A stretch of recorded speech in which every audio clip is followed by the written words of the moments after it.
प्रधानमंत्री जी ने आम आदमी पार्टी को पूरी तरह से खत्म करने और कुचलने का इरादा बनाया है। उसके लिए इन लोगों ने एक ऑपरेशन चालू किया है अपने अंदर, जिसका नाम है ऑपरेशन झाड़ू।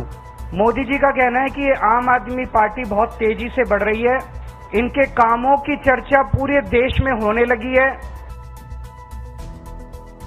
ഒന്നിനു പിന്നാലെ ഒന്നായി നേതാക്കളെ ജയിലിലടയ്ക്കുന്നത് ആം ആദ്മി പാർട്ടിയുടെ വളർച്ചയിലുള്ള നരേന്ദ്രമോദിയുടെയും ബിജെപിയുടെയും ഭയമാണെന്നാണ് അരവിന്ദ് കെജ്രിവാൾ പറയുന്നത്. ബിജെപിയോട് പോരാടി ജയിലിൽ നിന്നും പുറത്തേക്ക് വന്ന അരവിന്ദ് കെജ്രിവാൾ നരേന്ദ്രമോദിക്കും ബിജെപിക്കും ഉയർത്തിയ വെല്ലുവിളി ചെറുതല്ല.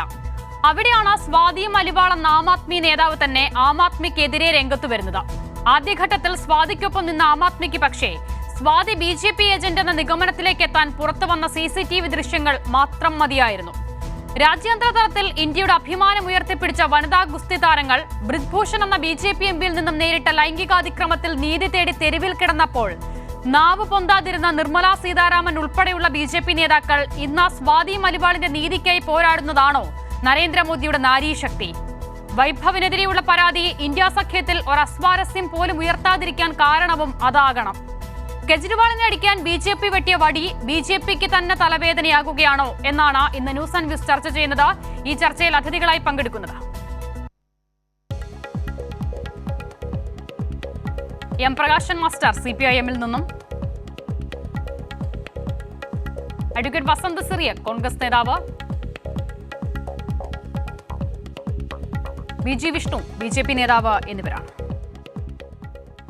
ആദ്യം വസന്ത തങ്ങുപിള്ളിയിലേക്ക് പോകുന്നു. വസന്ത, നാളെ ഒരു ഘട്ട തെരഞ്ഞെടുപ്പ് ഉണ്ടെങ്കിൽ പോലും ദില്ലി അതിൽ പങ്കാളിയല്ല നാളത്തെ തെരഞ്ഞെടുപ്പിൽ. അടുത്ത പ്രധാനപ്പെട്ട 25-ലെ അടുത്ത ഘട്ടത്തിൽ ദില്ലി ഉൾപ്പെടെയുള്ള സംസ്ഥാനങ്ങളാണ് വിധി എഴുതാൻ പോകുന്നത്. ഇന്ത്യ സഖ്യം എന്ന ഒറ്റ ലേബലിൽ ദില്ലിയിൽ മത്സരിക്കുന്നുണ്ടെങ്കിൽ പോലും ഒരുപക്ഷേ ഈ വൈഭവിനെതിരെയുള്ള പരാതി ഇന്ത്യ സഖ്യത്തിൽ അല്പമെങ്കിലും അസ്വാരസ്യം ഉണ്ടാക്കാം എന്ന് BJP കരുതിയിരിക്കണം.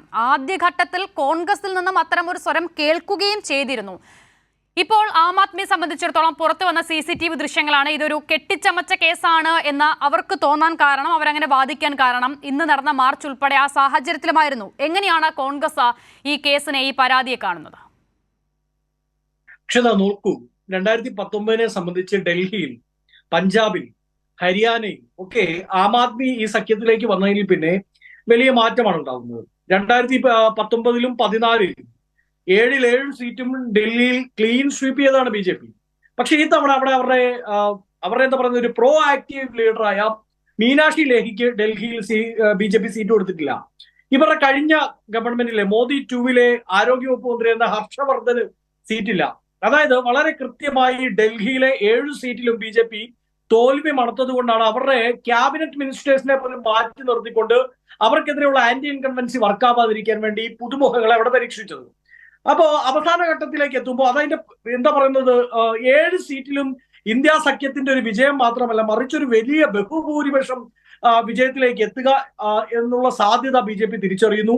രണ്ടാമതായി, നേരത്തെ ഈ കഴിഞ്ഞ ദിവസങ്ങളിലെ ചർച്ചകളിലെല്ലാം BJP പ്രതിനിധികൾ പറയുന്നത് 20-22 സീറ്റുകളിൽ മാത്രം മത്സരിക്കുന്ന, അതിൽ 7 സീറ്റുകളിൽ മാത്രം ധാരണയിൽ മത്സരിക്കുന്ന ആം ആദ്മി പാർട്ടി ഒരു ഭീഷണിയല്ല ഞങ്ങൾക്ക് എന്നാണ് പറയുന്നത്.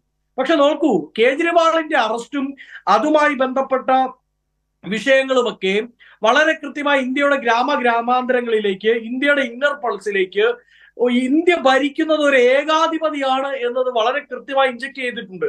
അതാണ് കഴിഞ്ഞ ദിവസം യോഗേന്ദ്ര യാദവ് വളരെ കൃത്യമായി പറയുന്നു. അദ്ദേഹം നടത്തുന്ന യാത്രകളിലെല്ലാം എല്ലായിടത്തു നിന്നും കേൾക്കുന്നത്, ചായക്കടകളിൽ നിന്ന്, ലൈബ്രറികളിൽ നിന്ന്, ആൾക്കൂട്ടങ്ങളിൽ നിന്ന്, സന്ധ്യവട്ടങ്ങളിൽ നിന്ന്, ഗ്രാമസഭകളിൽ നിന്നെല്ലാം കേൾക്കുന്നത് ഒരേ ഒരു വാക്കാണ്.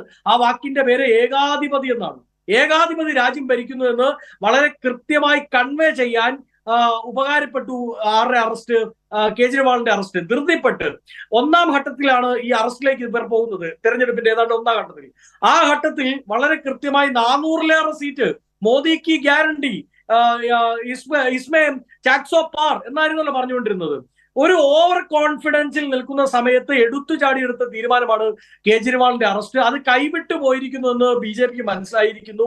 ഞാൻ നേരത്തെ പറഞ്ഞ ആം ആദ്മിയുടെ പ്രസൻസ് ഉള്ള പഞ്ചാബ്, ഡൽഹി, ഹരിയാന സംസ്ഥാനങ്ങളിൽ മാത്രമല്ല ബാക്കി എല്ലാ സംസ്ഥാനങ്ങളിലേക്കും ആ ഒരു വേവ് ആഞ്ഞടിക്കുന്നുണ്ടെന്ന് BJP തിരിച്ചറിയുന്നത് കൊണ്ടാണ് കയ്യിലുള്ള അവസാനത്തെ എന്താ പറയുന്നത് ആവനാഴിയിലെ അവസാനത്തെ അമ്പ് എടുത്തു പ്രയോഗിക്കാൻ വേണ്ടി മോദി ടീമും തയ്യാറായത്. അതിന്റെ ഭാഗമാണ് ഈ ആരോപണങ്ങൾ എന്നതിൽ യാതൊരു സംശയവും വേണ്ട. നോക്കൂ, മോദി അദ്ദേഹത്തിന്റെ പ്രസംഗങ്ങളിൽ പിന്നീട് അദ്ദേഹം പറഞ്ഞു ഞാൻ അങ്ങനെ പറഞ്ഞിട്ടേ ഇല്ല എന്ന് പറയുമ്പോഴും നാഷണൽ മീഡിയാസ് അടക്കം മോദി മീഡിയ എന്ന് നമ്മൾ കഴിഞ്ഞ മാസം വരെ വിളിച്ചിരുന്നവർ പോലും അത് എടുത്തിട്ട് അലക്കുകയാണ്. നോക്കൂ മോദി, താങ്കൾ കഴിഞ്ഞ ദിവസം പറഞ്ഞ കാര്യമല്ല ഇതെന്ന് ചോദിക്കുന്നുണ്ട്. മോദിയുടെ ടീമും ഒരു രണ്ടാം ഘട്ടത്തിലും മൂന്നാം ഘട്ടത്തിലും പറഞ്ഞിരുന്നത് എന്താണ്? നോക്കൂ, കോൺഗ്രസും പ്രതിപക്ഷവും അധികാരത്തിൽ വന്നാൽ, ഇന്ത്യ മുന്നണി അധികാരത്തിൽ വന്നാൽ നിങ്ങളുടെ കെട്ടുതാലി പറിച്ചെടുത്ത് ഇവിടുത്തെ ന്യൂനപക്ഷങ്ങൾക്ക് കൊടുക്കുമെന്നാണ് അദ്ദേഹം 21-ലും 22-ാം തീയതിയും പ്രസംഗിക്കുന്നത്. പക്ഷേ കോൺഗ്രസോ പ്രതിപക്ഷമോ ഇതിനു മുമ്പ് അധികാരത്തിൽ ഇരിക്കാത്തവരല്ലല്ലോ. UPA ഗവൺമെന്റുകൾ, അതിനു മുമ്പുള്ള ഒറ്റയ്ക്കുള്ള കോൺഗ്രസ് ഭരണമൊക്കെ നമ്മൾ കണ്ടല്ലേ. അന്നൊരിക്കൽ പോലും ആരുടെയും കെട്ടുതാലി കോൺഗ്രസോ കോൺഗ്രസിന്റെ സഖ്യകക്ഷികളോ പറിച്ചെടുത്തിട്ടില്ല. കോൺഗ്രസോ ഇടതുപക്ഷമോ സോഷ്യലിസ്റ്റുകളോ ആരും അത് പറിച്ചെടുത്തു കൊടുത്തിട്ടില്ല. പക്ഷെ നോക്കൂ, ബ്രിജിഭൂഷൺ എന്ന് പറയുന്ന ഒരേ ഒരാൾ കാരണം ഉത്തരേന്ത്യയിലെ സാധാരണക്കാരായ സ്ത്രീകൾ എങ്ങനെയാണോ തങ്ങളുടെ കെട്ടുതാലി നെഞ്ചോട് ചേർത്ത് പിടിച്ച് പരിശുദ്ധമായി കാത്തു സൂക്ഷിക്കുന്നത്, അതുപോലെ തന്നെ അഖിലേന്ത്യാ മത്സരങ്ങളിലും അഖില ലോക മത്സരങ്ങളിലുമൊക്കെ പങ്കെടുത്ത് ഒളിമ്പിക്സിലൊക്കെ പങ്കെടുത്ത് കെട്ടുതാലിയേക്കാൾ പവിത്രമായി, കെട്ടുതാലിയേക്കാൾ പുണ്യമായി, കെട്ടുതാലിയേക്കാൾ വൈകാരികമായി വികാരഭരിതമായി നെഞ്ചോട് ചേർത്ത് പിടിച്ച മെഡലുകൾ ഗംഗയിൽ വലിച്ചെറിഞ്ഞ് കളയേണ്ടി വരുന്ന അവസ്ഥ ഉണ്ടാക്കിയത് അത് മോദിയല്ലേ? അത് മോദിയുടെ ടീമും ബ്രിജിഭൂഷണുമല്ലേ? BJPയിലെ തന്നെ സ്ത്രീകളായിട്ടുള്ള MP-മാർക്ക്, പാർലമെന്റേറിയൻസിന് ബ്രിജിഭൂഷൺ പ്രൂഫ് ഇല്ലാതെ പാർലമെന്റിനുള്ളിലേക്ക് കടക്കാൻ പറ്റാത്ത അവസ്ഥ ഉണ്ടായില്ലേ?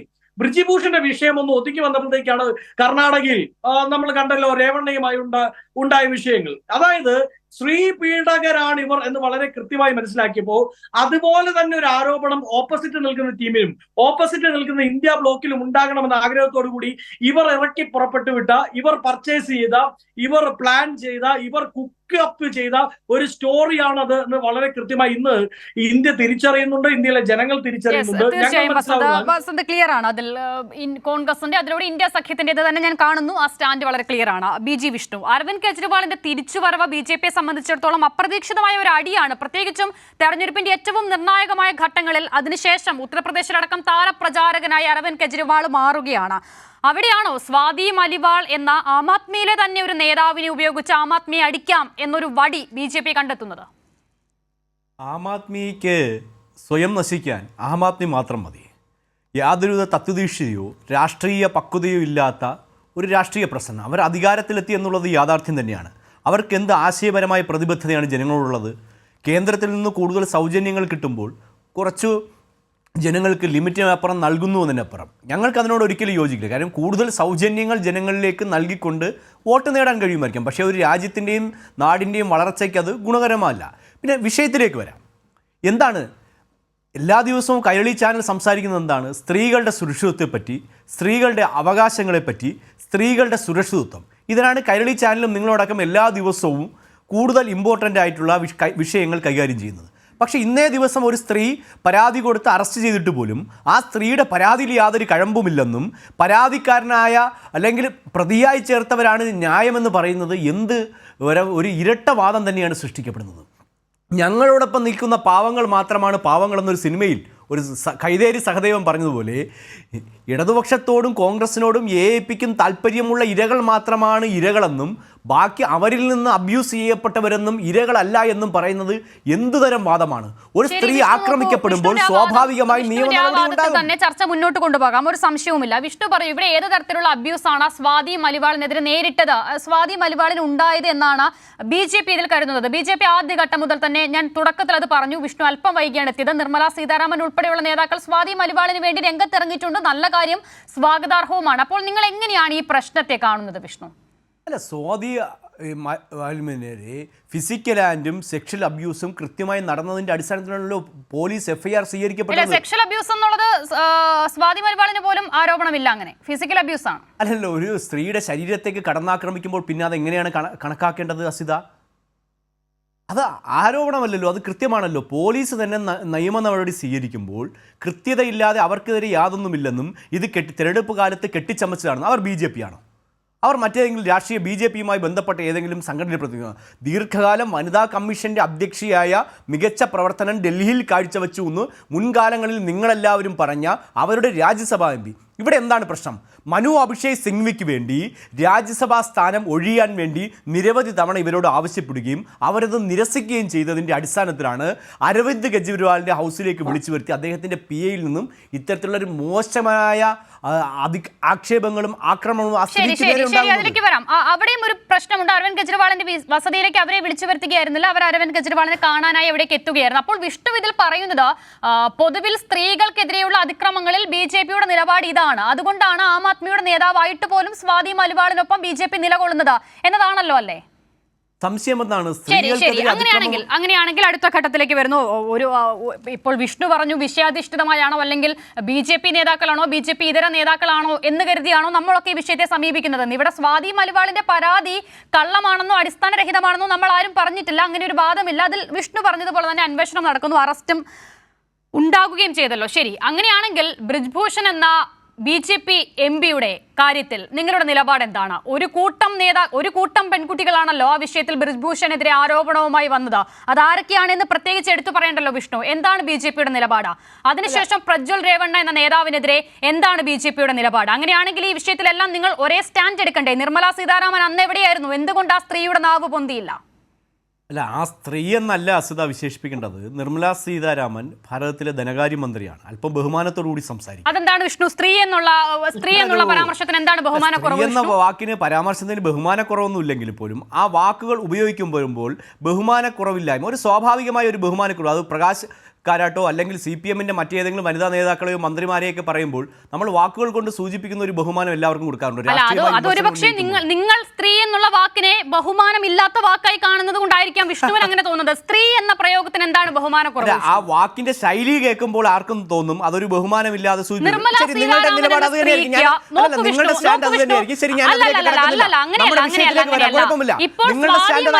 വിഷയത്തിൽ ഒരു സ്ത്രീയുടെ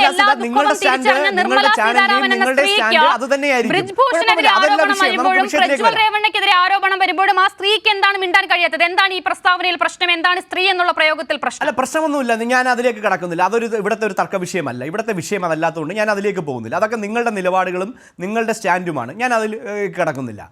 ഈ രാജ്യത്ത് ഏതൊരു സ്ത്രീക്കെതിരെ ആക്രമമുണ്ടായാലും ഞങ്ങൾ അതിശക്തമായ നിലപാട് സ്വീകരിക്കാറുണ്ട്. അവർക്കെതിരെ തെളിവുകൾ കോടതിയിലുണ്ടെങ്കിൽ അവരെ അറസ്റ്റ് ചെയ്യട്ടെ. ഞങ്ങൾ ആരെയും തടഞ്ഞിട്ടൊന്നുമില്ല. ഈ രാജ്യത്തെ നിയമ സംവിധാനങ്ങൾക്ക് കൃത്യമായ നടപടികൾ സ്വീകരിക്കാം. അതിനിവിടെ രാഷ്ട്രീയപരമായി യാതൊരു പ്രശ്നവുമില്ല. പ്രജ്വൽ രേവണ്ണ BJP അല്ല, NDAയുടെ സ്ഥാനാർത്ഥിയെ മാറി. അയാൾക്കെതിരെ ആരോപണമുണ്ട്, പോലീസ് FIR ഇട്ടിട്ടുണ്ട്. അയാൾ അറസ്റ്റ് ചെയ്തോട്ടെ. അയാൾ വരുന്ന നിമിഷം അയാളെ ഇങ്ങനെ പറയുമ്പോൾ തോന്നും അങ്ങനെയാണെങ്കിൽ നിങ്ങളുടെ അന്വേഷണ സംവിധാനങ്ങൾ മുഴുവൻ പരാജയമാണ് എന്നുകൂടി സമ്മതിക്കും. ആദ്യഘട്ടത്തിൽ ആരോപണം വരുന്നത് ബ്രിജ്ഭൂഷൺ ശരൺ സിംഗ് എന്ന BJP MP കൂടിയായ വ്യക്തിക്കെതിരെയാണ്. ഈ രാജ്യത്തിന്റെ അഭിമാനമായ താരങ്ങൾ, വനിതകൾ, സ്ത്രീകൾ, പെൺകുട്ടികൾ, അവർക്ക് കിട്ടിയ മെഡലുകളടക്കം ഗംഗയിൽ കണ്ണുനീരോടുകൂടി ഒഴുക്കാൻ വന്നത് നിങ്ങൾ കണ്ടില്ലേ വിഷ്ണു? അന്ന് നിങ്ങളുടെ ആരുടെയും നാവ് അനങ്ങില്ലല്ലോ വിഷ്ണു. ബ്രിജ്ഭൂഷണെതിരെ ആരോപണം ഉന്നയിച്ച സ്ത്രീകളായിരുന്നില്ലേ? അതിനുശേഷം പ്രജ്വൽ രേവണ്ണക്കെതിരെ 200-ലധികം സ്ത്രീകളാണ് വീട്ടിൽ ജോലിക്ക് നിൽക്കുന്നവരെ അടക്കം 200-ലധികം സ്ത്രീകളെ ലൈംഗികമായി ഉപയോഗിച്ച് അവരുടെ വീഡിയോ പകർത്തി വെച്ച് ഭീഷണിപ്പെടുത്തി വീണ്ടും അവരെ ലൈംഗികമായി ഉപയോഗിക്കുന്നു. അങ്ങനെ ഒരാളെ നരേന്ദ്രമോദിയാണ് വന്ന് എന്റെ മകന് വോട്ട് ചെയ്യൂ എന്ന് പറഞ്ഞത്. അതിനുശേഷം ആ മകൻ വിദേശത്തേക്ക് കടന്നപ്പോൾ തടഞ്ഞു നിർത്താൻ കഴിഞ്ഞില്ലേ നിങ്ങളുടെ അന്വേഷണ സംഘങ്ങൾക്ക്? അല്ല, അദ്ദേഹം BJP അല്ലല്ലോ, BJPയുടെ സ്ഥാനാർത്ഥി അല്ലല്ലോ, NDAയുടെ സ്ഥാനാർത്ഥി തന്നെയാണ്. അതിൽ ഞാൻ അല്ല എന്നൊന്നും പറയുന്നില്ല. നിങ്ങളുടെ സഖ്യമാണല്ലോ വിഷ്ണു. NDAയുടെ സ്ഥാനാർത്ഥിയായാലും BJPയുടെ സ്ഥാനാർത്ഥിയായാലും എന്റെ മകന് വോട്ട് ചെയ്യൂ എന്ന് പറഞ്ഞത് കുഞ്ഞാലിക്കുട്ടി കോൺഗ്രസിന്റെ സഖ്യമാണല്ലോ. കുഞ്ഞാലിക്കുട്ടി ചെയ്തതിന്റെയൊക്കെ ഉത്തരവാദിത്വത്തിൽ ഇപ്പോഴും കുഞ്ഞാലിക്കുട്ടിയെ കോൺഗ്രസ് അകറ്റി നിർത്തുന്നുണ്ടോ? ഇല്ലല്ലോ. എങ്കിൽ കുഞ്ഞാലിക്കുട്ടിക്കെതിരെ തള്ളി പറയാൻ വസന്ത് തയ്യാറാവണ്ടേ? അപ്പൊ ഘടകകക്ഷികളുടെ എല്ലാ കാര്യങ്ങളിലും ഇടപെടാൻ ഒരു പ്രധാനപ്പെട്ട കക്ഷിക്ക് കഴിയില്ല. അല്ല, ഏത് കേസാണ് ഇപ്പൊ നിലവിലുള്ളത് കുഞ്ഞാലിക്കുട്ടിക്കെതിരെ? ഏത് കേസിലാണ് നിലവിൽ ഉണ്ടായിരുന്നപ്പോൾ നിങ്ങൾ എന്ത് നിലപാടാണ് സ്വീകരിച്ചിട്ടുള്ളത്? എന്ത് നിലപാടാണ് നിങ്ങൾ സ്വീകരിച്ചിട്ടുള്ളത്? അല്ല, ആ വിഷയമൊക്കെ പറയട്ടെ. അതെന്താ ആ വിഷയം പറയാതെ പോകുന്നത്? ഘടകകക്ഷികൾക്കെതിരായ കാര്യങ്ങൾ ഉണ്ടാകുമ്പോൾ അന്ന് കോൺഗ്രസ് എന്ത് തീരുമാനമെടുത്തു? അന്നെന്താ ഉമ്മൻചാണ്ടി മുന്നണി മന്ത്രിസഭയിൽ നിന്ന് അദ്ദേഹത്തെ മാറ്റി നിർത്തിയല്ലോ? ഇവിടെ ബ്രിജ്ഭൂഷണെതിരെ വന്ന ആരോപണങ്ങൾ, അത് അല്ലെങ്കിൽ പരാതി, അതെങ്ങനെയാണ് നിങ്ങൾക്ക് പരാതി അല്ലാതായി തോന്നുന്നത്? സ്വാതി മലിവാൾ ഉന്നയിക്കുന്ന ആരോപണം, പരാതി, അത് ഗൗരവമായ വിഷയമായി മാറുകയും ചെയ്യുന്നത് എങ്ങനെയാണ്? പ്രജ്വൽ രേവണ്ണയെ ഞാൻ മാറ്റി നിർത്താം, നിങ്ങൾക്ക് അത്ര ബുദ്ധിമുട്ടുണ്ടെങ്കിൽ എന്നുണ്ടെങ്കിൽ പ്രജ്വൽ രേവണ്ണിന്റെ നോക്കൂ ആ വേദിയിൽ ആരൊക്കെ ഉണ്ട്. പഴയ ദൃശ്യങ്ങളാണ്, ആ തെരഞ്ഞെടുപ്പിന്റെ സമയത്തെ ദൃശ്യങ്ങളാണ് ആ കാണുന്നത്. അന്ന് ആ വേദിയിൽ വന്ന നരേന്ദ്രമോദിയാണ് എന്റെ മകന് വോട്ട് ചെയ്യുന്നു പറഞ്ഞത്. NDA സഖ്യമാണെന്നുള്ള കാര്യത്തിൽ തർക്കമില്ലല്ലോ. ഇനി പോട്ടെ, പ്രജ്വൽ രേവണ്ണെ നിങ്ങൾ ഈ ഘട്ടത്തിൽ തള്ളി പറയുന്നുണ്ടെങ്കിൽ ബ്രിജ്ഭൂഷൺ ശരൺ സിംഗിനെ നിങ്ങൾ തള്ളി പറയാൻ തയ്യാറായിട്ടുണ്ടോ? ഒക്കെയും പോട്ടെ, ഏറ്റവും ഒടുവിൽ ബ്രിജ്ഭൂഷൺ ശരൺ സിംഗിന്റെ മകന് സീറ്റ് കൊടുത്തത് ഏത് പശ്ചാത്തലത്തിലാണ് വിഷ്ണു? നാളെ ഇപ്പോൾ തെരഞ്ഞെടുപ്പ് നടക്കുന്ന കൈസർഗഞ്ചിൽ നിന്നുള്ള സ്ഥാനാർത്ഥി ആരാണ് വിഷ്ണു?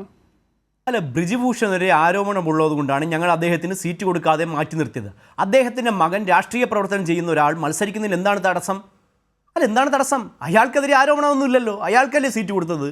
ബ്രിജ്ഭൂഷണ് BJP സീറ്റ് നൽകിയിട്ടില്ല, അദ്ദേഹത്തിൻ്റെ മകന് സീറ്റ് നൽകി. മകൻ എന്നല്ല പരിഗണനയില്ല, അദ്ദേഹം BJPയുടെ ഒരു നേതാവാണ്. ഫെഡറേഷൻ അധ്യക്ഷ സ്ഥാനത്ത് നിന്ന് അദ്ദേഹത്തെ മാറ്റി നിർത്തണമെന്ന് വനിതാ താരങ്ങൾ ആവശ്യപ്പെട്ടപ്പോൾ എന്തായിരുന്നു വിഷ്ണു നിലപാട്? അല്ല, പരാതിയുടെ അടിസ്ഥാനത്തിൽ ഞങ്ങൾ കൃത്യമായ നിലപാടുകളെല്ലാം ഭാരതീയ ജനതാ പാർട്ടി എപ്പോഴും സ്വീകരിച്ചിട്ടുള്ളത്.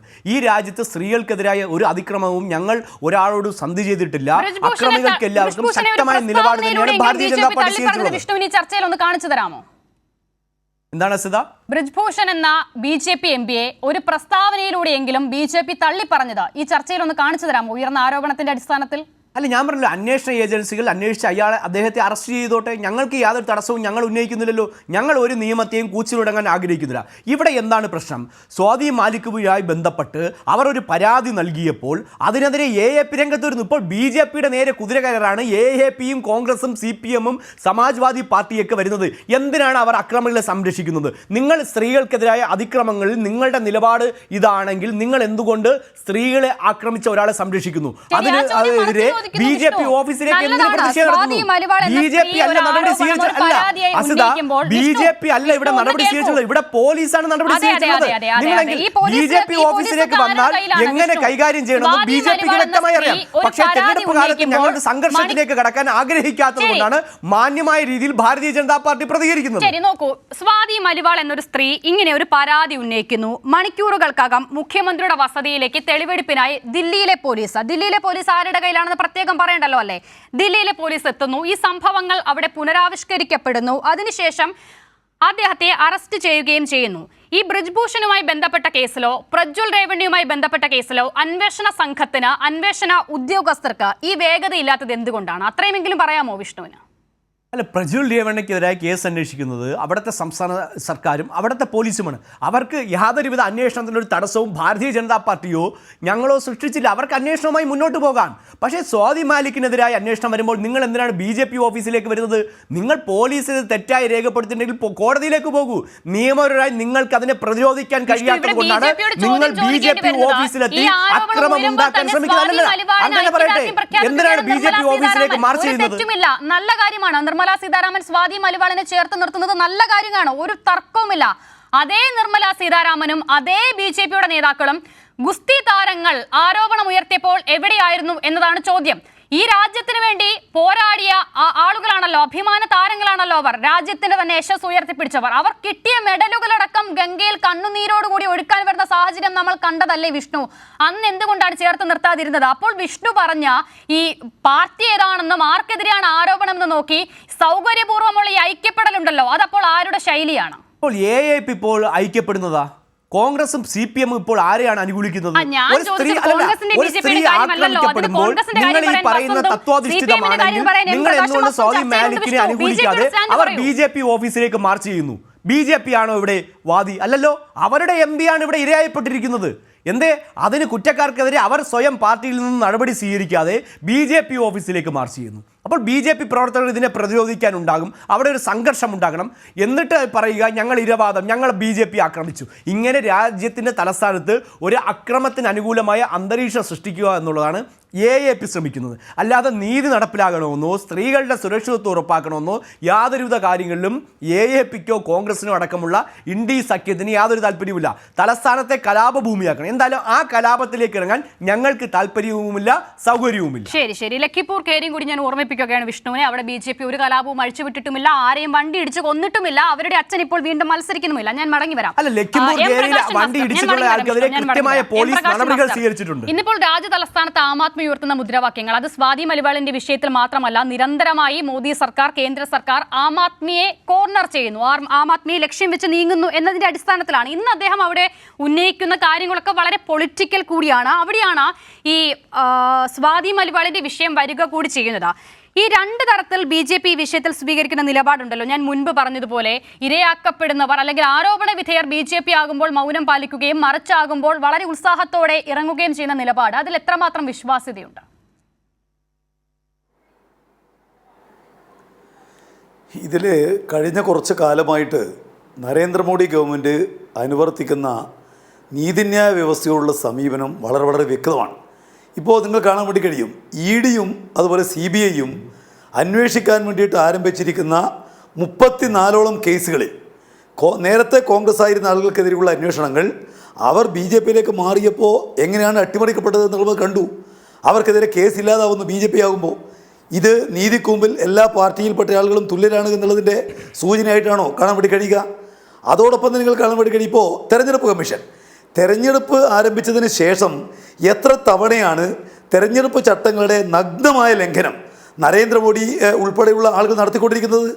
ഇവിടെ വർഗീയതയെ വളരെ ഗൗരവമായ നിലക്ക് തെരഞ്ഞെടുപ്പിൻ്റെ പ്രവർത്തനത്തിൽ തങ്ങൾക്ക് അനുകൂലമായിട്ട് ഉപയോഗിക്കുന്ന ഒരു ചിത്രം സാർവത്രികമായിട്ട് കാണാൻ വേണ്ടി കഴിയുന്നു. പക്ഷേ തെരഞ്ഞെടുപ്പ് കമ്മീഷൻ നരേന്ദ്രമോദിക്ക് ഒരു നോട്ടീസ് പോലും അയക്കാൻ സന്നദ്ധമാകുന്നില്ല എന്നുള്ളത് നമ്മൾ കാണുകയാണ്. ഇത് ഏതെങ്കിലും ഒരു മേഖലയുമായി ബന്ധപ്പെട്ടുകൊണ്ടല്ല. ഇവിടെ BJPക്ക് ഒരു നീതി, BJP എതിർക്കുന്നവർക്ക് മറ്റൊരു നീതി. ഇതാണ് ഈ രാജ്യത്തിനകത്ത് നടപ്പാക്കപ്പെടുന്ന കാര്യം. ഇപ്പോൾ നിങ്ങൾ കാണാൻ വേണ്ടി കഴിയും, ഇവിടെ ഇന്ത്യ സഖ്യം നേരത്തെ തന്നെ പ്രസിഡന്റിനെ കണ്ടിട്ട് ഒരു നിവേദനം കൊടുത്തു. അതിൽ പറയുന്ന കാര്യം എന്താ? നരേന്ദ്രമോദി ഗവൺമെൻറ് വന്നതിന് ശേഷമുള്ള സന്ദർഭത്തിൽ അവർ CBIയും EDയും എടുത്തിരിക്കുന്ന കേസുകളിൽ 97% കേസുകൾ അത് പ്രതിപക്ഷത്തിനെതിരായിട്ടുള്ളതാണ്. തെരഞ്ഞെടുപ്പ് ആരംഭിച്ചതിന് ശേഷം ഇവിടെ വീണ്ടും തെരഞ്ഞെടുപ്പ് കമ്മീഷൻ സമീപിച്ചു. ഈ പറയുന്ന പ്രതിപക്ഷമാകെ എന്തായിരുന്നു ആക്ഷേപം? ഇവിടെ നീതിന്യായ വ്യവസ്ഥയെ പരിപൂർണമായിട്ട് BJP സ്വന്തം രാഷ്ട്രീയത്തിന് വേണ്ടിയിട്ട് കീഴ്പ്പെടുത്തിയിരിക്കുന്നു. ഈ ആക്ഷേപം ഉന്നയിക്കാനാണല്ലോ ഈ പറയുന്ന പ്രതിപക്ഷം വീണ്ടും തെരഞ്ഞെടുപ്പ് കമ്മീഷൻ സമീപിച്ചത്. അപ്പോൾ എത്രമാത്രം ലജ്ജാലേശമന്യാണ് നീതിന്യായ വ്യവസ്ഥയെ തങ്ങളുടെ രാഷ്ട്രീയ ചട്ടുകമായിട്ട് നരേന്ദ്രമോദി ഗവൺമെൻറ് ഉപയോഗിക്കുന്നത് എന്നുള്ളത് കൃത്യമായിട്ട് കാണുകയാണ്. ഇപ്പോൾ നിങ്ങൾ കാണാൻ വേണ്ടി കഴിയും, കെജ്രിവാളിൻ്റെ അറസ്റ്റിനകത്ത് അത് വളരെ കൃത്യമാണ്. അതുപോലെ തന്നെ ഇവിടെ കെജ്രിവാളിനെ ഒരു കാരണവശാലും വിട്ടയക്കാതിരിക്കാനുള്ള നിലപാട് ഗവൺമെൻറ് സ്വീകരിക്കുകയും നീതിന്യായ വ്യവസ്ഥയെ കൊണ്ട് അതിനുവേണ്ടി നിലകൊള്ളുകയും ചെയ്യുന്നത് അതിൻ്റെ ഭാഗമാണ്. തെരഞ്ഞെടുപ്പ് കമ്മീഷൻ ഇവിടെ BJPക്കെതിരാണെങ്കിൽ ഒരു കാര്യത്തിലും ഇടപെടുന്നില്ല എന്നുള്ളത് അതിൻ്റെ ഭാഗമാണ്. ഇപ്പം നരേന്ദ്രമോദിക്കെതിരെ വാരാണസിയിൽ മത്സരിക്കുന്ന 33 സ്ഥാനാർത്ഥികളെ അവർ തള്ളിക്കളഞ്ഞിരിക്കുന്നു അവിടുത്തെ ഭരണാധികാരി. അപ്പോൾ എങ്ങനെയാണ് തെരഞ്ഞെടുപ്പ് കമ്മീഷൻ ഉൾപ്പെടെ തങ്ങളുടെ രാഷ്ട്രീയ ഉപകരണമാക്കി മാറ്റുന്നത് നമ്മൾ കാണുകയാണ്. ഇപ്പോൾ തെരഞ്ഞെടുപ്പ് കമ്മീഷൻ്റെ രൂപീകരണത്തിൽ സുപ്രീം കോടതി പറഞ്ഞിരിക്കുന്ന നിർദ്ദേശമെല്ലാം പൂർണ്ണമായി ലംഘിക്കാനാണല്ലോ കഴിഞ്ഞ പാർലമെൻറ്റ് സമ്മേളനത്തിൽ ഒരു പുതിയ നിയമം കൊണ്ടുവന്നത്, എന്നിട്ട് സ്വന്തം ഇഷ്ടമനുസരിച്ച് കമ്മീഷന്മാർ നിശ്ചയിച്ചത്. അപ്പോൾ നിയമവ്യവസ്ഥ എന്ന് പറയുന്നത് നരേന്ദ്രമോദി ഗവൺമെൻറ്റിന് ബാധകമല്ല. അവർക്ക് അനുകൂലമാണെങ്കിൽ നിയമവ്യവസ്ഥ ബാധകമാകും, അവർക്ക് പ്രതികൂലമാണെങ്കിൽ അത് ബാധകമാവില്ല. ഇത് തന്നെയാണ് സ്ത്രീപീഡനത്തിൻ്റെ വിഷയത്തിൽ. ഇപ്പം നേരത്തെ ഈ ലോകമാകെ, ഇന്ത്യ മാത്രമല്ല ലോകമാകെ ഇന്ത്യയുടെ അഭിമാന താരങ്ങളെ ഇവിടെ BJPയുടെ ഒരു MP പീഡിപ്പിച്ചതുമായി ഒന്നും രണ്ടും പേരെയല്ല നിരവധി പേര് പീഡിപ്പിച്ചതുമായി ബന്ധപ്പെട്ടുകൊണ്ട് കൃത്യമായ നിലക്കുള്ള ആക്ഷേപ തെളിവ് സഹിതം ഉന്നയിച്ചു. പക്ഷെ എന്താ അവർ സ്വീകരിച്ച നിലപാട്? അദ്ദേഹത്തിനെതിരെ അന്വേഷണമില്ല. ഒരുപാട് മാസങ്ങളായിട്ട് അന്വേഷണമേ ഉണ്ടായില്ലല്ലോ. അവർ അതിശക്തമായ സമരവുമായിട്ട് മുന്നോട്ടേക്ക് വന്നു. ഡൽഹിയിൽ രാജ്യത്താകെ വലിയ നിലക്കുള്ള പിന്തുണയുണ്ടായതിന് അത് കണ്ടുവന്ന് കൂട്ടാക്കാൻ വേണ്ടിയിട്ട് നരേന്ദ്രമോദി സന്നദ്ധമായോ? ഇല്ലല്ലോ. പിന്നെ ഈ രാജ്യത്തിന് അഭിമാനങ്ങളായിട്ടുള്ള ഈ താരങ്ങൾ തങ്ങൾക്ക് ലഭിച്ചിരിക്കുന്ന മെഡലുകളും അതുപോലെ അവാർഡുകളുമെല്ലാം നിരസിക്കാൻ വേണ്ടി പോലും മുന്നോട്ടേക്ക് വന്നു. എന്താ കേന്ദ്ര ഗവൺമെൻറ് സ്വീകരിച്ച നിലപാട്? കേന്ദ്ര ഗവൺമെൻറ് സ്വീകരിച്ച നിലപാട് ഈ പിന്നീടും ഇദ്ദേഹത്തെ സംരക്ഷിക്കാനാണ്. ഇപ്പോഴാവട്ടെ ഒരു കാരണവശാലും അദ്ദേഹത്തെ സ്ഥാനാർത്ഥിയാക്കാനാവില്ല എന്നതുകൊണ്ട് അദ്ദേഹത്തിൻ്റെ മകന് സ്ഥാനാർത്ഥിത്വം നൽകുകയാണ്. ഇവിടെ എന്ത് കേസായാലും വിടില്ല. ലൈംഗിക കേസാവട്ടെ, അതുപോലെ ധനകാര്യ കേസാവട്ടെ, ക്രിമിനൽ കേസാവട്ടെ, അവയെല്ലാം എങ്ങനെയാണ് പ്രതിപക്ഷത്തിനെതിരെ ഉണ്ടാക്കാനാവുക? ഇതാണല്ലോ നടത്തിക്കൊണ്ടിരിക്കുന്ന പരീക്ഷണം. ഇപ്പോൾ കേരളം അതിന് ഏറ്റവും കൃത്യമായ നിലക്ക് നമ്മൾ അനുഭവിച്ച ഒരു നാടാണല്ലോ. ഇവിടെ തെരഞ്ഞെടുപ്പ് അടുക്കുന്ന സമയത്ത്, കഴിഞ്ഞ തെരഞ്ഞെടുപ്പിൻ്റെ സമയത്ത് ഇവിടെ സ്വർണ്ണക്കടത്തുമായി ബന്ധപ്പെട്ടുകൊണ്ട് ഈ തെരഞ്ഞെടുപ്പിൻ്റെ സമയത്ത് ചില പ്രത്യേക വിഷയങ്ങൾ ഉന്നയിച്ചുകൊണ്ട് ഇവിടെ കേരളത്തിലെ സഹകരണ മേഖല അതുപോലെ കേരളത്തിലുള്ള മുഖ്യമന്ത്രിയുടെ മകളുമായി ബന്ധപ്പെട്ട വിഷയം, നിർലജ്ജമായിട്ട് അത്തരം കാര്യങ്ങളെല്ലാം ഉപയോഗിച്ചുകൊണ്ട് എങ്ങനെ പ്രതിപക്ഷത്തെ വേട്ടയാടാൻ വേണ്ടി കഴിയുമോ അതാണല്ലോ ശ്രമിക്കുന്നത്. ഇപ്പം നിങ്ങൾ കാണാൻ വേണ്ടി കഴിയും, ഈ തെരഞ്ഞെടുപ്പ് ആരംഭിച്ചതിന് ശേഷമാണല്ലോ മാധ്യമങ്ങളുടെ വായാകെ മൂടിക്കെട്ടുന്നതിന് വേണ്ടിയിട്ട് ഒരു നിയമം തന്നെ കൊണ്ടുവരാൻ, അതിന് ഉത്തരവിറക്കാൻ ഗവൺമെൻറ് മുന്നോട്ടേക്ക് വന്നത്. പക്ഷേ കോടതി തള്ളിക്കളയാൻ വേണ്ടി തയ്യാറായി. ഇവിടെ നിങ്ങൾ കാണാൻ വേണ്ടി കഴിയും, ഇതിനിടയിലാണല്ലോ കേജ്രിവാളിന് ജാമ്യം കൊടുക്കാൻ വേണ്ടി തീരുമാനിക്കുന്നു. തങ്ങൾ വലിയ നിലക്ക് ആക്ഷേപിച്ചിട്ടുള്ള ന്യൂസ് ക്ലിക്കിൻ്റെ സ്ഥാപകനെ അതിന് വിട്ടയക്കാൻ വേണ്ടി തീരുമാനിക്കുന്നു കോടതി. അപ്പോൾ കോടതി പോലും ഇടപെട്ടാലും ഇവിടെ നീതിന്യായ വ്യവസ്ഥയെ സംരക്ഷിക്കാൻ ഗവൺമെൻറ് ഇല്ല എന്നുള്ളത് പകൽ വെളിച്ചം പോലെ വ്യക്തമാണ്. അതിൻ്റെ തുടർച്ചയാണ്, അതിന് ഏറ്റവും ഒടുവിലത്തെ ഉദാഹരണം മാത്രമാണ് ഇപ്പോൾ ഡൽഹിയിൽ നടന്നുകൊണ്ടിരിക്കുന്ന സംഭവങ്ങൾ. അവർക്ക് നീതിന്യായ വ്യവസ്ഥയെ സംരക്ഷിക്കണം എന്നില്ല, നീതിന്യായ വ്യവസ്ഥയെ എങ്ങനെയാണ് തങ്ങൾക്ക് അനുകൂലമായിട്ട് വ്യാഖ്യാനിക്കാനും ഉപയോഗിക്കാനും വേണ്ടി കഴിയുക, ഇതാണ് ഗവൺമെൻറ് പരിശോധിക്കുന്നത്. ഇത് ഈ രാജ്യത്തിലെ പാർലമെൻ്ററി ജനാധിപത്യത്തിന് അപകടകരമാണ്. ഇത് കണ്ടുകൊണ്ടിരിക്കുന്നത് ഇന്ത്യ രാജ്യം മാത്രമല്ല. ഇപ്പോൾ നിങ്ങൾ കാണാൻ വേണ്ടി കഴിയും, ലോകത്തിലെ പത്രങ്ങൾ, ഗാർഡിയനെ പോലെയുള്ള, ന്യൂയോർക്ക് ടൈംസിനെ പോലെയുള്ള ലോകത്തിലെ അറിയപ്പെടുന്ന പത്രങ്ങളടക്കം ഇന്ത്യൻ ജനാധിപത്യം അപകടത്തിലാണ് എന്നുള്ളതിനെ സംബന്ധിച്ച് പറയുകയാണ്. ഗാർഡിയൻ മുഖപ്രസംഗം പോലും എഴുതുകയാണ്, ഒരു കാരണവശാലും മോഡിയെ തിരിച്ച് തിരഞ്ഞെടുക്കാൻ ജനങ്ങൾ തയ്യാറാവരുത് എന്ന് അഭ്യർത്ഥിക്കുകയാണ്. അപ്പോൾ നമ്മുടെ രാജ്യത്തിൻ്റെ ചരിത്രത്തിൽ ഇതുപോലെ നീതിന്യായ വ്യവസ്ഥ വ്യഭിചരിക്കപ്പെട്ട മറ്റൊരു കാലമുണ്ടായിട്ടില്ല. എന്ത് വൃത്തികേടുകൾ കാണിച്ച് പ്രതിപക്ഷത്തെ വേട്ടയാടുക എന്നുള്ളതാണ് നരേന്ദ്രമോദി ഗവൺമെൻറ് സ്വീകരിക്കുന്ന നിലപാട്. തെരഞ്ഞെടുപ്പിൻ്റെ പ്രവർത്തനം ആരംഭിച്ചപ്പോഴാവട്ടെ അവർക്ക് ഇന്ത്യയുടെ മുന്നേറ്റം, ഹരിയാനയിലും പഞ്ചാബിലും എല്ലാം കൊണ്ടിരിക്കുന്ന കർഷകരുടെ പ്രതിഷേധം, ഇതെല്ലാം നരേന്ദ്രമോദിക്ക് പ്രതികൂലമായിട്ട് വരുന്നുവെന്ന് കണ്ട് എന്ത് വൃത്തികേടുമാവാം എന്നുള്ള നിലക്കാണ് ഇന്ത്യയിൽ മാത്രമല്ല ലോകത്തൊരിടത്തും ഒരു പ്രധാനമന്ത്രി ഒരിക്കലും പറഞ്ഞിട്ടില്ലാത്ത കാര്യങ്ങൾ നരേന്ദ്രമോദി പറയുന്നത്. ഒരു രാജ്യത്തിൻ്റെ സമ്പത്താകത്തിന് മുസൽമാൻ്റെ കയ്യിലാണ് എന്ന് പറയാൻ ഒരു പ്രധാനമന്ത്രിക്ക് എങ്ങനെ കഴിയുന്നത്? അപ്പോൾ എന്ത് കാര്യങ്ങൾ ചെയ്തിട്ടും അധികാരം തിരിച്ചു പിടിക്കാനുള്ള ഒരു വെപ്രാളമാണ് യഥാർത്ഥത്തിൽ അവർ കാണിച്ചുകൊണ്ടിരിക്കുന്നത്. അതിൻ്റെ ഏറ്റവും ഒടുവിലത്തെ ഉദാഹരണം മാത്രമാണ് ഇപ്പോൾ ഡൽഹിയിൽ നടന്നുകൊണ്ടിരിക്കുന്ന കാര്യങ്ങൾ. വസന്ത് സിറിയക്ക, ഈ ഘട്ടത്തിൽ അല്പമെങ്കിലും നമുക്ക് ആം ആദ്മി പറയുന്ന വാദത്തിനോട് വിശ്വാസ്യത തോന്നുന്നത്, ആദ്യം ഈ പരാതി ഉയർന്നതിന് പിന്നാലെ ആം ആദ്മിയുടെ നേതാവ് സഞ്ജയ് സിംഗ് അവരുടെ ആസ്ഥാനത്ത് ഒരു വാർത്താ സമ്മേളനം വിളിച്ചു ചേർക്കുന്നു. അന്ന് അവർ അർദ്ധശങ്കയ്ക്കിടയില്ലാത്ത വിധം ആ വിഷയത്തിൽ സ്വാതി മലിവാൾ ഉയർത്തുന്ന പരാതിക്കൊപ്പമാണ്, സ്വാതി മലിവാൾ എന്ന സ്ത്രീക്കൊപ്പമാണ് എന്ന് പറയുന്നു. പിന്നീടാണ് അവർ ഇതിൽ ചില പരിശോധനകൾ നടത്തിയെന്ന് പറയുകയും ചില CCTV ദൃശ്യങ്ങൾ പുറത്തു വന്നതിന്റെ അടിസ്ഥാനത്തിൽ ഇതൊരു ഫാബ്രിക്കേറ്റഡ് സ്റ്റോറിയാണ്, BJPയുടെ ഒരു കുക്ക്ഡപ്പ് സ്റ്റോറിയാണ് എന്നൊരു നിഗമനത്തിലേക്ക് അവർ എത്തിച്ചേരുകയും ചെയ്യുന്നത്. അതിന്റെ അടിസ്ഥാനത്തിലാണ് ഇന്നിപ്പോൾ ദില്ലിയിൽ നടന്ന മാർച്ച് ഉൾപ്പെടെ. പക്ഷേ ഇതിന്റെ ഒക്കെയും ഫോക്കസ് എന്ന് പറയുന്നത് ഈ തെരഞ്ഞെടുപ്പാണല്ലോ വസന്ത്. ഞാൻ മുൻപ് സൂചിപ്പിച്ചതുപോലെ ഇനി വരുന്ന ഘട്ടത്തിൽ ദില്ലിയിലും പഞ്ചാബിലും ഹരിയാനയിലുമാണ് ആം ആദ്മി പാർട്ടിയുടെ ശ്രദ്ധ. ആം ആദ്മി പാർട്ടിക്ക് കൂടുതൽ ശക്തിയുള്ള ഇടങ്ങളിലെ തെരഞ്ഞെടുപ്പ്. ഈ തെരഞ്ഞെടുപ്പിനെ ഏതെങ്കിലും നിലയിൽ ഈ ആരോപണം BJP പ്രതീക്ഷിക്കുന്ന തരത്തിൽ അവർക്ക് ഉപയോഗിക്കാൻ സാധിക്കുമോ? ഇത് അല്ല, അക്ഷര അത് സാധിക്കുമായിരുന്നു. പക്ഷേ ഇന്നത്തോടുകൂടി, അതായത് വളരെ കൃത്യമായി കുക്ക്ഡപ്പ് സ്റ്റോറി വളരെ കൃത്യമായി പൊളിക്കാൻ ഇന്ന് നമ്മുടെ ആം ആദ്മി പാർട്ടിയുടെ ദേശീയ നേതൃത്വത്തിനും ഇന്ത്യ മുന്നണിക്കും സാധിച്ചിട്ടുണ്ട്. നോക്കൂ, 2019 അപേക്ഷിച്ച് വളരെ കൃത്യമായി കൗണ്ടർ അറ്റാക്ക് ചെയ്യുന്നതിൽ, ഞാൻ ഗുഡ് സെൻസ് കൗണ്ടർ അറ്റാക്ക് ചെയ്യുന്നതിൽ, പൊളിറ്റിക്കലി കൗണ്ടർ അറ്റാക്ക് ചെയ്യുന്നതിൽ ഇന്ത്യ മുന്നണി വലിയ മുന്നേറ്റം നടത്തുന്നുണ്ട്. ഒരു ദിവസം ഒരു ആരോപണവുമായി മോദി വരുന്നു, രണ്ടാമത്തെ ദിവസം തന്നെ അത് പൊളിയപ്പെടുകയാണ്. നോക്കൂ, മോദി ഈ നമ്മുടെ പ്രശ്നം എവിടെയാണെന്ന് അറിയാമോ? സാദിഖ് മാലിക് അവര് പറയുന്നത് ആദ്യ ദിവസങ്ങളിൽ തന്നെ ഇന്ത്യ മുന്നണിയുടെ എല്ലാ നേതാക്കളും, ആദ്യം അക്ഷര ചോദിച്ചതുപോലെ കോൺഗ്രസ് അടക്കം ആദ്യം അതിനെതിരായിരുന്നില്ല എന്ന് ചോദിച്ചാൽ നമ്മുടെ മുമ്പിലുള്ളത് ഒരു സ്ത്രീയുടെ ആരോപണമാണ്. സ്വാഭാവികമായും അതങ്ങനെ അല്ല എന്ന് തെളിയിക്കപ്പെടുന്നിടം വരെ, അല്ലെങ്കിൽ അതങ്ങനെ അല്ല എന്ന് നമുക്ക് തോന്നുന്നിടം വരെ അവരോടൊപ്പം ചേർന്ന് നിൽക്കുക എന്നതാണ് ഈ രാജ്യത്ത് ചെയ്യാവുന്ന ഏറ്റവും വലിയ നീതി. അത് തന്നെയാണ് നമ്മൾ എല്ലാ കാലവും ചെയ്യുന്നത്. അതിൽ നമ്മൾ പാർട്ടിയോ ഒന്നും നോക്കാറുമില്ലല്ലോ. അതുകൊണ്ട് തന്നെയാണ് കോൺഗ്രസും ആം ആദ്മിയുടെ നേതൃത്വവും ഒക്കെ കൃത്യമായി അവരോടൊപ്പം ചേർന്ന് നിൽക്കാൻ താല്പര്യപ്പെട്ടത്. പക്ഷേ ഇത് അവർ BJPക്ക് വേണ്ടി പണിയെടുത്തതാണ് എന്ന് തോന്നുന്ന വിധത്തിൽ, ഞാൻ കടത്തി പറയുകയാണെങ്കിൽ ക്ഷമിക്കുക, BJPക്ക് വേണ്ടി പണിയെടുത്തതാണ് എന്ന് തെളിയിക്കപ്പെടുന്ന രീതിയിൽ ഇന്നത്തെ സംഭവ വികാസങ്ങൾ വന്നിട്ടുണ്ടെന്നേ. ഇവിടെ പ്രശ്നം എവിടെയാണെന്ന് അറിയാമോ? ഒന്നാമത്തെയോ രണ്ടാമത്തെയോ ദിവസം തൊട്ട് BJP അതിനെ യൂസ് ചെയ്തു. BJP വളരെ കൃത്യമായി അവർക്കൊപ്പം ചേർന്നു നിന്നു. ഇപ്പൊ തന്നെ നമ്മുടെ BJP പ്രതിനിധി വിഷ്ണു, അവർ വനിതാ കമ്മീഷന്റെ അധ്യക്ഷയായിരുന്നെന്നും അവർ അതിൽ മികച്ച പ്രകടനം കാഴ്ചവെച്ചു എന്നൊക്കെ പഠിച്ചു കഴിഞ്ഞല്ലോ. അവരെ പറ്റി ക്ലിയർ കട്ടായി പഠിക്കുകയും അവരെ കൂടെ നിർത്തുന്നതിൽ വലിയ എഫോർട്ട് എടുക്കാനും BJP-യുടെ ദേശീയ നേതൃത്വത്തിന് സാധിച്ചു. വിവിധ ഇടങ്ങളിൽ മോദി അടക്കം അത് ക്യാമ്പയിൻ വിഷയമാക്കുന്ന പക്ഷേ വസന്ത്, നമുക്കതിനെ പൂർണ്ണമായും ആ തരത്തിൽ കാണാനാകുമോ? ഇങ്ങനെ ഒരു പരാതി വരുമ്പോൾ സ്വാഭാവികമായും വസന്ത് ആദ്യം പറഞ്ഞതുപോലെ ഇവിടെ പരാതി ഉന്നയിക്കുന്നത് ഒരു സ്ത്രീയാണ്, അവർക്കൊപ്പം ചേർന്ന് നിൽക്കുക. ഇവിടെ പ്രതിരോധത്തിലാകുന്ന ഒരു പാർട്ടി കൂടിയുണ്ടല്ലോ. ദില്ലിയിലായിക്കോട്ടെ മറ്റൊരിടത്തായിക്കോട്ടെ ഇന്ത്യ സഖ്യവും ആം ആദ്മി പാർട്ടിയും BJP-യെ സംബന്ധിച്ചിടത്തോളം വലിയ ശത്രുക്കളാണല്ലോ രാഷ്ട്രീയപരമായി. അപ്പോൾ മറിച്ചൊരു അടിക്ക് ഉപയോഗിക്കുക എന്നുള്ളത് സ്വാഭാവികമല്ലേ വസന്ത്? അതായിരിക്കില്ലേ BJP ഇവിടെയും ചെയ്തത്? ഇപ്പോൾ സ്വാതി മലിവാളിന്റെ മെഡിക്കൽ റിപ്പോർട്ട് ഒരു പരിധിവരെ BJP-യുടെ വാദത്തിന് ശക്തി പകരുകയും ചെയ്യുന്നുണ്ട്. അവർക്ക് അവർ ആക്രമിക്കപ്പെട്ടിട്ടുണ്ട് എന്നൊരു മെഡിക്കൽ റിപ്പോർട്ടുണ്ട്.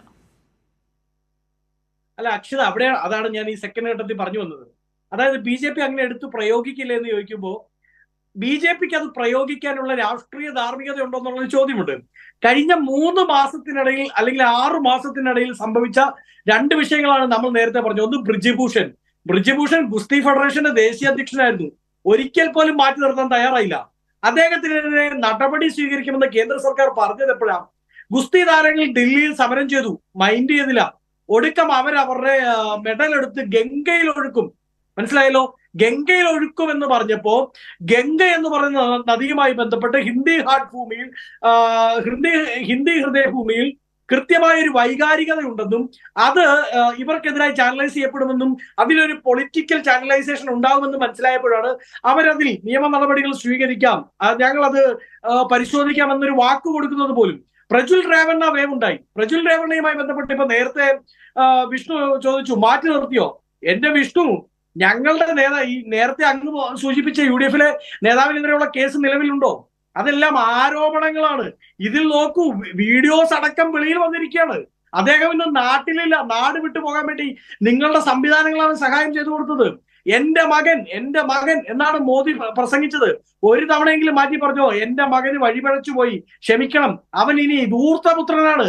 അവൻ ആ ധൂർത്തപുത്രൻ, അതായത് എന്താണ് ഈ കർണാടകയിലെ ധൂർത്തപുത്രൻ, ആ ധൂർത്തപുത്രൻ എനിക്കിനി ഇല്ല എന്ന് മോദി പറയണ്ടേ? അത് മൂന്നാമതൊരു കാര്യം കൂടിയുണ്ട് നമ്മൾ ഈ ചർച്ചയിൽ ആഡ് ചെയ്യാത്തൊരു കാര്യം. ആനന്ദ ലബ്ധിക്ക് ഒരു കാര്യം, കഴിഞ്ഞ തവണ ഈ പുത്രൻ ആരുടെ സഖ്യത്തിലാണ് ജയിച്ചത്? അല്ലല്ല, ആ പുത്രൻ 6 സഖ്യത്തിലാണ് ഹസനിൽ ഇന്ത്യ സഖ്യത്തിന്റെ ഒരേ ഒരു സ്ഥാനാർത്ഥിയായിരുന്നു ഈ പുത്രൻ. കഴിഞ്ഞ തവണ ചോദിക്കട്ടെ, അപ്പൊ ഒരു കാര്യം ചോദിക്കും വിഷ്ണു, ആ പുത്രൻ ധൂർത്തപുത്രനായ സമയത്ത് ആരുടെ കൂടെയാ? ഞങ്ങളുടെ കൂടെയാണ് ഞങ്ങൾ തള്ളി പറയും. ഞങ്ങളുടെ കൂടെ അല്ലാത്ത ഒരാളെ ഞങ്ങൾ എങ്ങനെ തള്ളി പറയും? ഞങ്ങൾ ഡിഫെൻഡ് ചെയ്യാൻ ആവശ്യമില്ലല്ലോ. ഞങ്ങൾ പറഞ്ഞല്ലോ ആക്ഷേപം ഉണ്ടായാൽ നടപടി സ്വീകരിക്കുന്നതിൽ ഞങ്ങളെതിരല്ല. ഞങ്ങളുടെ കൂടെ ആയിരുന്നപ്പോ മര്യാദരാമനായിരുന്നു. നിങ്ങളുടെ കൂടെ വന്നപ്പോ ബ്രിജ്ഭൂഷണെയൊക്കെ കണ്ടപ്പോ നിങ്ങളുടെ കൂടെ വന്നപ്പോ എന്നാണ് ഞങ്ങൾക്ക് ഇപ്പോൾ കിട്ടുന്ന വിവരം. ശരി, അപ്പോൾ ബ്രിജ്ഭൂഷൺ നരേന്ദ്രമോദിയുടെ ശിഷ്യനായിരുന്നോ? പണ്ട് പാർലമെന്റിലിരുന്ന നഗ്ന വീഡിയോ കൊണ്ട് MP ഉണ്ടായിരുന്നല്ലോ, അത് ആരുടെ ശിഷ്യനായിരുന്നു? അതുകൊണ്ട് അത്തരം കാര്യങ്ങളിലേക്ക് പോകാതിരിക്കുന്നതായിരിക്കും വിഷ്ണു നല്ലത്. ഒരു കാര്യം കൂടി അക്ഷത, ആനന്ദബോസുമായി ബന്ധപ്പെട്ട് ആനന്ദ ലബ്ധിക്ക് രാജ്ഭവനും പ്രശ്നമല്ല എന്നുള്ള വിവാദം വന്നില്ലേ?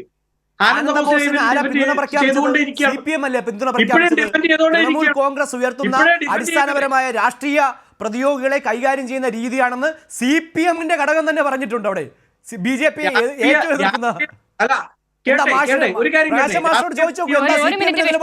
ഒരു മിനിറ്റ് അതിലേക്ക് വരാം. ഇങ്ങനെ തർക്കിച്ചുകൊണ്ടിരുന്നാൽ ചർച്ച മുന്നോട്ട് പോകില്ല. വസന്ത്, അതൊന്ന് പൂർത്തിയാക്കും. വസന്ത് വിഷ്ണു അല്ലല്ല, ഞാൻ 10 സെക്കൻഡിൽ പൂർത്തിയാക്കാം. ഇപ്പം വിഷ്ണു പറഞ്ഞ ഒരു കാര്യത്തിനും കൂടി ഉത്തരം. രാഷ്ട്രീയ പ്രതിയോഗികളെ കൈകാര്യം ചെയ്യുന്ന കണക്ക് ഞാൻ പറയട്ടെ, 121 കേസുകൾ 2 വർഷത്തിനിടയിൽ നിങ്ങൾ സർക്കാർ എടുത്തു. ഈ ED-യും കേന്ദ്ര ഏജൻസികളും 115 കേസുകൾ ആർക്കെതിരാണ്? പ്രതിപക്ഷ നേതാക്കൾക്കെതിരാണ്. ബാക്കി 650 കോടി രൂപ കയ്യിൽ നിന്ന് പിടിച്ചെടുത്ത MP-യുടെ പേരെന്താണ്? കോൺഗ്രസിന്റെ MP-യുടെ പേരെന്താണ്? 350 കോടി രൂപയാണ് വീട്ടിൽ നിന്ന് പിടിച്ചെടുത്തിട്ടുള്ളത്. വിഷ്ണു പറയട്ടെ, ഞാൻ പ്രതിപക്ഷ നേതാക്കളുടെ കേസല്ല പറയുന്നത്. പ്രതിപക്ഷ നേതാക്കളുടെ കേസ് പോട്ടെ, നിങ്ങൾ പൊളിറ്റിക്കലി നിങ്ങളുടെ വെണ്ടത്ത പൊളിറ്റിക്സിന്റെ ഭാഗമായിട്ട്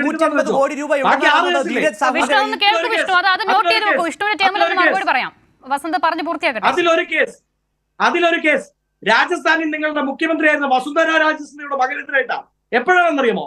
രാജസ്ഥാനിലെ തെരഞ്ഞെടുപ്പ് കഴിയുന്നു, വസുന്ധരയോട് മാറി നിൽക്കാൻ നിങ്ങളുടെ BJP ദേശീയ നേതൃത്വം പറയുന്നു. അവർ പറഞ്ഞു പറ്റില്ല, ഞാനിവിടെ മുഖ്യമന്ത്രിയല്ലായിരുന്നോ, ഞാൻ ഇനിയും നിൽക്കും.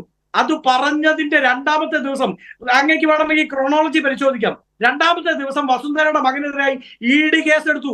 അവർ പിന്മാറി, ആ കേസ് തേച്ചു വായിക്കപ്പെട്ടു. കൂടെയുള്ളവർക്കെതിരെ വരെ കേസെടുത്ത് വേട്ടയാടുന്നവരാണ് നിങ്ങൾ. അതുകൊണ്ട് ഞങ്ങളെ അത് പറഞ്ഞു പഠിപ്പിക്കരുത്. അതുകൊണ്ടാണ് ഞാൻ പറഞ്ഞത്, ഇവർക്ക് രാഷ്ട്രീയ ധാർമ്മികത ഈ വിഷയത്തിൽ ഇനി അഥവാ നമ്മൾ അക്ഷര നമുക്കും തെറ്റിപ്പോയെന്നിരിക്കട്ടെ, ഈ സാക്ഷിയുടെ ഭാഗത്ത് തന്നെയാണ് ശരിയെന്നിരിക്കട്ടെ, അങ്ങനെയാണെങ്കിൽ പോലും അവരോട് ചേർന്ന് നിൽക്കാൻ പോകുന്നതിന് മുമ്പ് ബ്രിജിഭൂഷണെ തള്ളിപ്പറഞ്ഞ്, പ്രജുൽ രേവണ്ണയെ തള്ളിപ്പറഞ്ഞ്, ആനന്ദബോസിനെ തള്ളിപ്പറഞ്ഞ്, മാപ്പ് പറഞ്ഞിട്ട് വേണം BJP ആ പാളയത്തിലേക്ക്, ആ പന്തലിലേക്ക് ഐക്യദാർഢ്യം പ്രഖ്യാപിക്കാൻ വരാൻ എന്നുള്ളതേ ഉള്ളൂ. യെസ്, അതിനുള്ള ധാർമ്മികത BJPക്ക് ഇല്ല എന്നുള്ളതാണ് വസന്ത് പറഞ്ഞു വെക്കുന്നത്. വിഷ്ണു, നോക്കൂ, ഇവിടെ ഇപ്പോൾ ഈ കേസുമായി ബന്ധപ്പെട്ട് ആദ്യം ഇങ്ങനെയൊരു, വിഷ്ണു ഇത് ശ്രദ്ധിച്ചിട്ടുണ്ടെന്ന് എനിക്കറിയില്ല, വാസ്തവത്തിൽ ഇങ്ങനെയൊരു ആക്ഷേപം ആദ്യം ഉന്നയിക്കുന്നത് ദില്ലിയിലെ BJPയുടെ ഒരു നേതാവാണ്, വീരേന്ദ്ര സത്യദേവാണ്. വീരേന്ദ്ര സത്യദേവ് എങ്ങനെയാണ് വിഷ്ണു സ്വാതി മലിവാളിന് ഇങ്ങനെ ആം ആദ്മി മുഖ്യമന്ത്രിയുടെ PAയിൽ നിന്നും ആക്രമണം നേരിട്ടു എന്നതൊരു ആരോപണമായി ആദ്യം ഉന്നയിക്കുകയും അതിന് പിന്നാലെ സ്വാതി മലിവാൾ പരാതിപ്പെടുകയും ചെയ്യുന്നത്? അതിൽ സ്വാഭാവികമായും ആം ആദ്മിയെ സംബന്ധിച്ചൊരു സംശയം ഉണ്ടാകാനുള്ള ഇടയില്ലേ? ആ വിവരം പൂർണ്ണമായും തെറ്റാണ്. ഈ സംഭവം ഇവിടെ ഉണ്ടായയുടൻ തന്നെ സ്വാതി മാലിക് എമർജൻസിയിൽ ബന്ധപ്പെട്ടിരുന്നു, സിവിൽ പോലീസ് സ്റ്റേഷനുമായും ബന്ധപ്പെട്ടിരുന്നു. അപ്പൊ പിന്നെ എങ്ങനെയാണ് BJP നേതാവ് ആദ്യം പറയുന്നത്? അത് കൃത്യമായി രേഖപ്പെടുത്തിയിട്ടുണ്ടെന്നേ. പോലീസ് സ്റ്റേഷനിൽ സ്വാതി മലിവാൾ അപ്പോൾ പറയുന്നത് എനിക്ക് പരാതിയില്ല, പരാതി എടുക്കണ്ട എന്നാണ്. പിന്നീടാണ് ഇങ്ങനെ ഒരു ആക്ഷേപമായി ഇത് വീരേന്ദ്ര സത്യദേവ് ഉന്നയിക്കുന്നത്. അതിന് പിന്നാലെയാണ് സ്വാതി മലിവാളിന്റെ പരാതി പോലീസ്. ഒരു വ്യക്തിക്ക് ഒരു ആക്രമണം ഉണ്ടായാൽ ചിലപ്പോൾ അവർക്ക് ആദ്യം പരാതി സ്വന്തം പാർട്ടിയായോണ്ട് കൊടുക്കാൻ തോന്നിക്കാണില്ല, പിന്നീടായിരിക്കും അവർക്ക് പരാതി കൊടുക്കണം. അല്ല, ആ തോന്നാത്തത് എങ്ങനെയാണ് വീരേന്ദ്ര സത്യദേവ് പറയുമ്പോൾ തോന്നുന്നത് എന്നതാണ് സംശയം. സ്വാതി മാലിക് AAPയുടെ രാജ്യസഭാ MP ആണ്, അല്ലാതെ BJPയുടെ നേതാവല്ല. അവർ വനിതാ കമ്മീഷൻ അധ്യക്ഷയായിരുന്നത് ഡൽഹിയിൽ AAPയുടെ നോമിനി ആയിട്ടാണ്. AAPയുടെ MP തന്നെ ആക്രമിക്കപ്പെട്ടു, അവർക്ക് ആദ്യം പരാതി കൊടുക്കണമെന്ന് തോന്നിയില്ല എന്ന് നിങ്ങൾ പറയുന്നു, എനിക്കറിയില്ല. പിന്നീട് അവർ പരാതി കൊടുത്തു എന്ന് നിങ്ങൾ പറയുന്നു.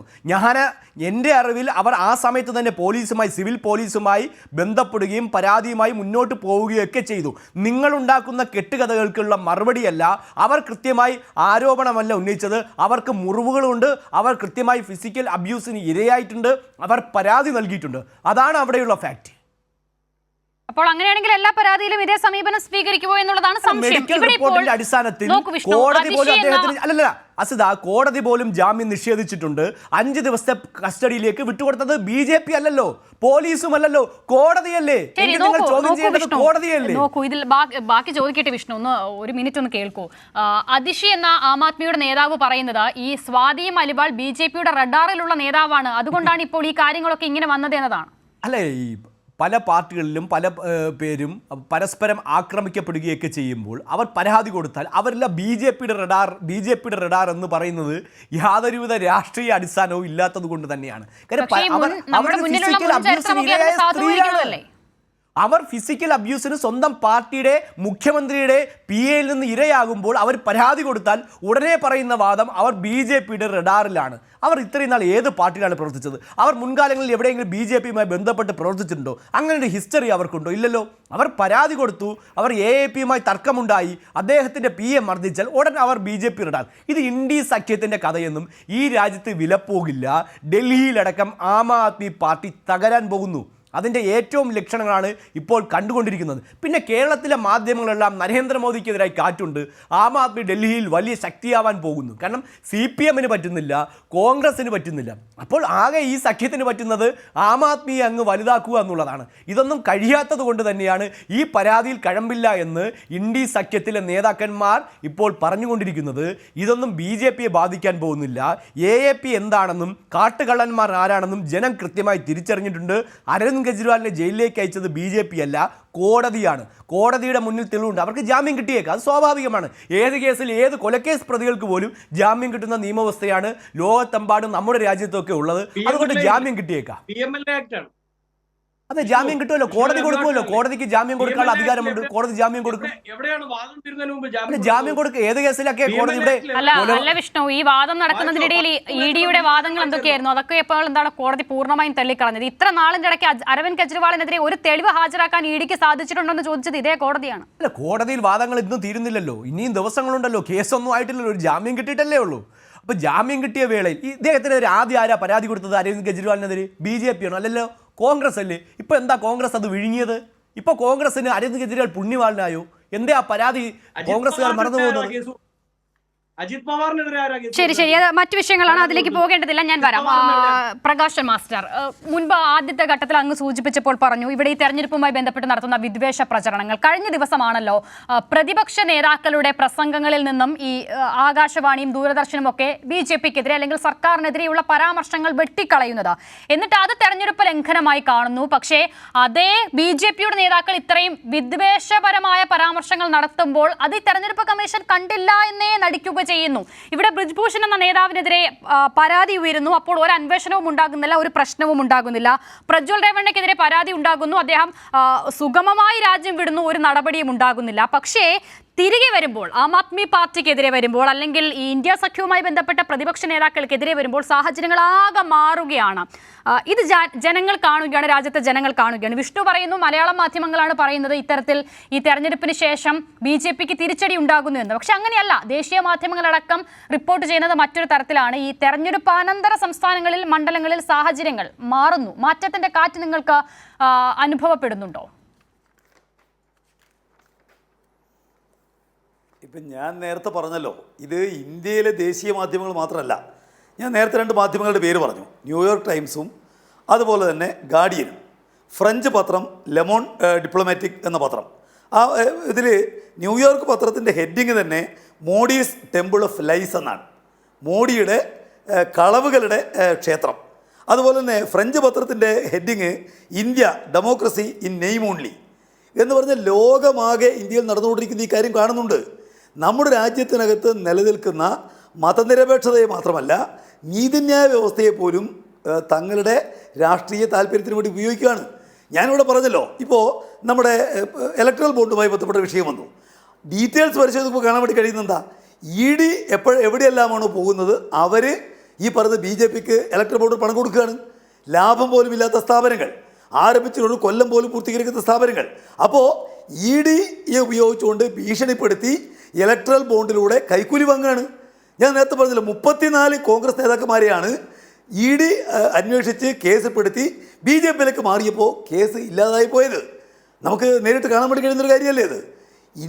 ഇന്ത്യയിൽ യഥാർത്ഥത്തിൽ ഇവിടെ കേന്ദ്ര ഗവൺമെൻറ് അതിൻ്റെ എല്ലാ ഔദ്യോഗിക ഏജൻസികളെയും, തെരഞ്ഞെടുപ്പ് കമ്മീഷൻ ആവട്ടെ, അതുപോലെ തന്നെ CBI ആവട്ടെ, ED ആവട്ടെ, അതുപോലെ നമ്മുടെ ആദായനികുതി വകുപ്പിൻ്റെ അന്വേഷണ സംവിധാനമാവട്ടെ, അതിനെയെല്ലാം എതിരാളികളെ തകർക്കുന്നതിന് വേണ്ടിയിട്ടും അതുപോലെ എതിരാളികളെ ചാക്കിട്ട് പിടിക്കാനും അവർക്കെതിരായിട്ട് കേസുകൾ ഉണ്ടാക്കി ഉപയോഗിക്കുകയാണ്.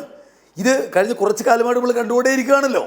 ഇന്ത്യ രാജ്യത്ത് ഞാൻ നേരത്തെ പറഞ്ഞു, CBIയും EDയും എടുത്തിരിക്കുന്ന കേസുകളിൽ 97% കേസുകൾ പ്രതിപക്ഷത്തെ വേട്ടയാടാനാണ്. ഇവിടെ നിങ്ങൾ കാണാൻ വേണ്ടി കഴിയും എത്ര കാലമായി നമ്മുടെ ഈ പറയുന്ന വിഷയത്തിൽ കെജ്രിവാളിനെതിരായിട്ടുള്ള വിഷയം വന്നിട്ട്. പക്ഷേ അദ്ദേഹത്തെ അറസ്റ്റ് ചെയ്യുന്നപ്പെടാ തെരഞ്ഞെടുപ്പ് പ്രഖ്യാപിക്കപ്പെട്ടതിന് ശേഷമാണ്. എന്തുകൊണ്ടാണ്? തെരഞ്ഞെടുപ്പ് പ്രഖ്യാപിക്കപ്പെട്ടതിന് ശേഷം ഒന്നിന് പിറകെ മറ്റൊന്നായിട്ട് നരേന്ദ്രമോദിക്ക് മേലെ BJPക്ക് മേലെ ആഞ്ഞടി വരികയാണ്. ഇന്ത്യയുടെ ചരിത്രത്തിൽ ഏറ്റവും വലിയ കൈക്കൂലി ഇലക്ട്രൽ ബോണ്ടിലൂടെ വാങ്ങിയ പാർട്ടി BJP ആണ് എന്നുള്ളത് സുപ്രീം കോടതി വിധിക്കുന്നു. അവർ പ്രസ് കൗൺസിലുമായി ബന്ധപ്പെട്ടുകൊണ്ട് കൊണ്ടുവന്നിരിക്കുന്ന ഉത്തരവ് അവർ തള്ളിക്കളയുന്നു. ഇപ്പോൾ ഏറ്റവും ഒടുവിലായിട്ട് നമ്മുടെ ന്യൂസ് ക്ലിക്കിൻ്റെ അതിൻ്റെ സ്ഥാപകരെ വിട്ടയക്കുന്നു. ഇങ്ങനെ നിരവധി കാര്യങ്ങളിൽ കേന്ദ്ര ഗവൺമെൻറ്റിൻ്റെ തെറ്റായ തീരുമാനങ്ങൾക്കെതിരായിട്ട് കോടതി പോലും രംഗത്ത് വരുന്നു. ഇത്തരമൊരവസ്ഥയിലാണ് മറ്റു രക്ഷയില്ല എന്ന് കണ്ട് തികഞ്ഞ വർഗീയ കാർഡ് കളിക്കുന്നതിന് വേണ്ടിയിട്ട് നരേന്ദ്രമോദി ശ്രമിക്കുന്നത് നമ്മൾ കേൾക്കുകയാണല്ലോ. ഇന്ത്യയിലുള്ള ഇപ്പോൾ കഴിഞ്ഞ ദിവസം അമിത്ഷാ പറഞ്ഞു, കോൺഗ്രസിൻ്റെ പ്രകടന പത്രിക എന്ന് പറഞ്ഞാൽ മുസ്ലിങ്ങളുടെ പ്രകടന പത്രികയാണ്. നരേന്ദ്രമോദി പറഞ്ഞു, ഇന്ത്യയിലെ സമ്പത്താകെ തന്നെ മുസ്ലിങ്ങളുടെ കൈകളിലാണ്, ഇവർ വന്നു കഴിഞ്ഞാൽ രാമക്ഷേത്രം പൊളിക്കും, അതുപോലെ ഹിന്ദുക്കളുടെ എല്ലാം തന്നെ സമ്പത്ത് പിടിച്ചെടുത്ത് മുസ്ലിങ്ങൾക്ക് കൈമാറും. ഇത്ര നിർലജ്ജമായിട്ട് വർഗീയ കാർഡ് ഇറക്കാൻ പ്രധാനമന്ത്രിക്ക് തോന്നുന്നതുകൊണ്ടാ. അത് മറ്റൊരു സംശയമുണ്ടാവേണ്ട കാര്യമില്ല. ലോകമാകെ കാണുന്ന രൂപത്തിൽ നല്ലതുപോലെ അധികാര കസേര വിട്ടുപോകും എന്നുള്ള ഭയമുണ്ടാവുന്നു. അതിന് മേലെയാണ് ഞാനതാണ് പറഞ്ഞത്, ഇതൊരു മരണക്കളിയാണ്, ഒരു മരണവെപ്രാളമാണ്. അങ്ങനെയുണ്ടല്ലോ, ആളുകൾ ഇനിയൊരു രക്ഷയുമില്ല എന്ന് കണ്ടാൽ അവരെന്തും ചെയ്യുന്ന ഒരു ഘട്ടമുണ്ടല്ലോ. ആ ഘട്ടത്തിലാണ് നരേന്ദ്രമോദി, ആ ഘട്ടത്തിലാണ് BJP. അതുകൊണ്ടാണ് ഇവർക്ക് ഇത്തരം കാര്യങ്ങളെല്ലാം ഈ നിലപാട് സ്വീകരിക്കേണ്ടി വരുന്നത്. ഇപ്പോൾ ഞാൻ ചോദിക്കട്ടെ, എത്ര അഴിമതി ആരോപണങ്ങൾ നരേന്ദ്രമോദി ഗവൺമെൻറ്റിനെതിരായിട്ടുണ്ടായി? പെഗാസസിൻ്റെയും അങ്ങനെ നിരവധി വിഷയങ്ങളിൽ ഒരൊറ്റ കാര്യത്തിൽ അന്വേഷിക്കാൻ ഗവൺമെൻറ് മുന്നോട്ടേക്ക് വന്നോ? എന്നാൽ എവിടെയെങ്കിലും എന്തെങ്കിലും ഒരു വിഷയം പ്രതിപക്ഷവുമായി ബന്ധപ്പെട്ടുകൊണ്ട് ഉണ്ടാക്കാൻ എന്തൊരു പാടാണ് ഇഡിയും CBIയും എല്ലാം ശ്രമിക്കുന്നത്. അപ്പം അതുകൊണ്ട് ഇത് എങ്ങനെയും പ്രതിപക്ഷത്തെ മോശമാക്കാനുള്ള നടപടികളുടെ ഒരു തുടർച്ചയാണ്. ഈ സംഭവത്തെ സംബന്ധിച്ചിടത്തോളം ഇപ്പോൾ നമ്മൾ സ്ത്രീകളോട് എടുക്കുന്നൊരു സമീപനം സംബന്ധിച്ച് പകൽ വെളിച്ചം പോലെ വ്യക്തമല്ലേ. നരേന്ദ്രമോദി കണ്ടിട്ടില്ലേ ഈ പറയുന്ന ഗുസ്തി താരങ്ങൾ? രാഷ്ട്രീയ പാർട്ടികൾ ആകെ തന്നെ നരേന്ദ്രമോദി ഗവൺമെൻറ് അഭ്യർത്ഥിച്ചിട്ടില്ലേ? എന്തിനു വേണ്ടിയാണ്? എന്തെങ്കിലും അവർക്കെതിരായിട്ട് നിലപാട് സ്വീകരിക്കണമെന്നല്ല, ന്യായം കിട്ടണം. നമ്മുടെ സഹോദരിമാർക്ക് അവരുടെ മാനം സംരക്ഷിക്കുന്നതിന് നിയമത്തിന് കൂട്ടുണ്ടാവണം. അത് പറഞ്ഞിട്ട് കേൾക്കാൻ വേണ്ടിയിട്ട് ഒരു മനസ്സും കാണിക്കാത്ത BJPക്കാർ എത്ര ആവേശത്തോടെയാണ് ഈ കേസിനകത്ത് ചാടി വീടുന്നത്. അപ്പോൾ സംഗതി വ്യക്തമാണ്, അധികാര കസേര നഷ്ടമാകുമെന്ന് കണ്ട് എന്തും കാണിക്കാം എന്നുള്ള അവസ്ഥയിലേക്ക് അവർ എത്തിച്ചേർന്നിരിക്കുന്നു എന്നുള്ളതാണ് കഴിഞ്ഞ ഒരു 3-4 ആഴ്ചയായിട്ട് ഇന്ത്യയിൽ നാം കണ്ടുകൊണ്ടിരിക്കുന്നത്. അതിൻ്റെ ഒടുവിലത്തെ എപ്പിസോഡ് മാത്രമാണ് ഇപ്പോൾ കാണുന്ന കാര്യങ്ങൾ എന്നുള്ളത് ഇന്ത്യൻ രാഷ്ട്രീയ സൂക്ഷ്മമായിട്ട് പരിശോധിക്കുന്ന ആർക്കും തന്നെ പകൽ വെളിച്ചം പോലെ കാണാൻ വേണ്ടി കഴിയുന്നതാണ്. അവർക്ക് അധികാര കസേര തിരിച്ചു കിട്ടില്ല എന്നുള്ളതിലേക്കുള്ള ചിന്ത ഉണ്ടായിരിക്കുന്നതാണ് വസ്തുത.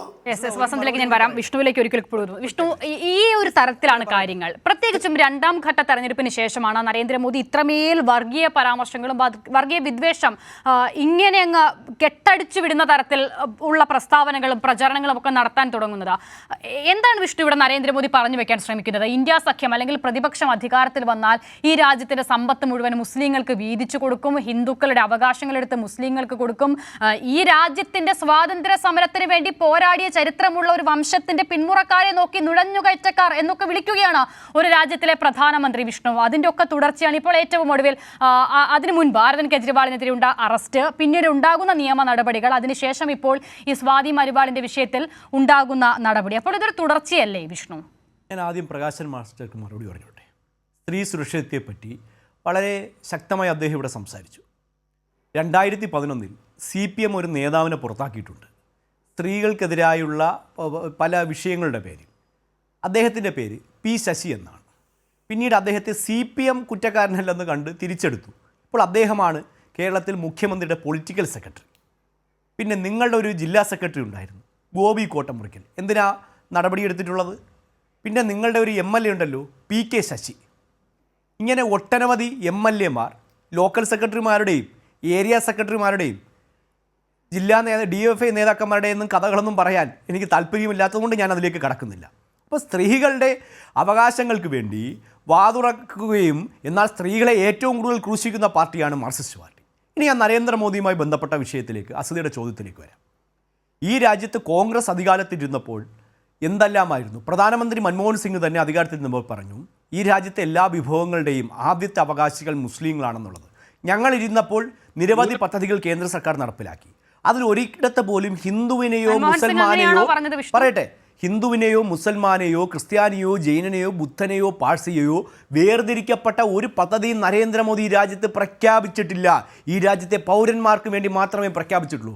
പക്ഷെ കോൺഗ്രസ് അധികാരത്തിൽ നിന്നപ്പോൾ അങ്ങനെയായിരുന്നു. അവർ മതാടിസ്ഥാനത്തിൽ പദ്ധതികൾ പ്രഖ്യാപിച്ചു. സാച്ചാർ കമ്മീഷൻ അടക്കം ഇവിടെ നടപ്പിലാക്കിയത് ആരുടെ കാലഘട്ടത്തിലാണ്? കമ്മ്യൂണൽ വയലൻസ് ബില്ല് പാർലമെന്റിൽ കൊണ്ടുവന്നല്ലോ. പറയട്ടെ വിഷ്ണു, ഇങ്ങനെ ചില കാര്യങ്ങളെ സൗകര്യപൂർവ്വം ഇങ്ങനെ വളച്ചൊടിച്ചാൽ നമുക്കൊക്കെ ഇരു മതവിഭാഗത്തിൽ നരേന്ദ്രമോദി കഴിഞ്ഞ ദിവസങ്ങളിൽ നടത്തിയ പ്രസംഗങ്ങൾ പറയട്ടെ. ചരിത്രപരമായ പശ്ചാത്തലം പറയാതെ പറ്റില്ലല്ലോ. കമ്മ്യൂണൽ വയലൻസ് ബില്ല് കോൺഗ്രസിൻ്റെ ഭരണകാലത്ത് കൊണ്ടുവന്നു. ഇരു മതവിഭാഗത്തിൽപ്പെട്ടവർ തമ്മിൽ ഏതെങ്കിലും തരത്തിലുള്ള സംഘർഷം ഉണ്ടായാൽ അതിൽ ഒരു വിഭാഗത്തെ യാതൊരു കാരണവും ഇല്ലാതെ അറസ്റ്റ് ചെയ്യാനടക്കം. പക്ഷേ പാർലമെൻറ്റിൽ ഒരു കാരണവശാലും അത് പാസ്സാക്കാനോ അതുമായി മുന്നോട്ട് പോകാനോ കോൺഗ്രസ്സിന് കഴിഞ്ഞിട്ടില്ല. ഇതൊക്കെ ചരിത്രപരമായ വസ്തുതയാണ്. ഈ വസ്തുതകളൊന്നും ഗണ്ണിക്കാൻ ഒരിക്കലും കോൺഗ്രസ്സിന് കഴിയില്ല. ഈ കാര്യങ്ങൾ കോൺഗ്രസ് അധികാരത്തിലിരുന്നപ്പോൾ കൃത്യമായി നടപ്പിലാക്കിയിട്ടുണ്ട്. മതാടിസ്ഥാനത്തിലൂടെ വിഭജനം നടത്തിയിട്ടുണ്ട്. എന്തിന് സംവരണ കാര്യത്തിൽ പോലും ഇത്തരത്തിലുള്ള തീരുമാനങ്ങൾ കോൺഗ്രസിന്റെ ഭാഗത്തു നിന്നും ഉണ്ടായിട്ടുണ്ട്.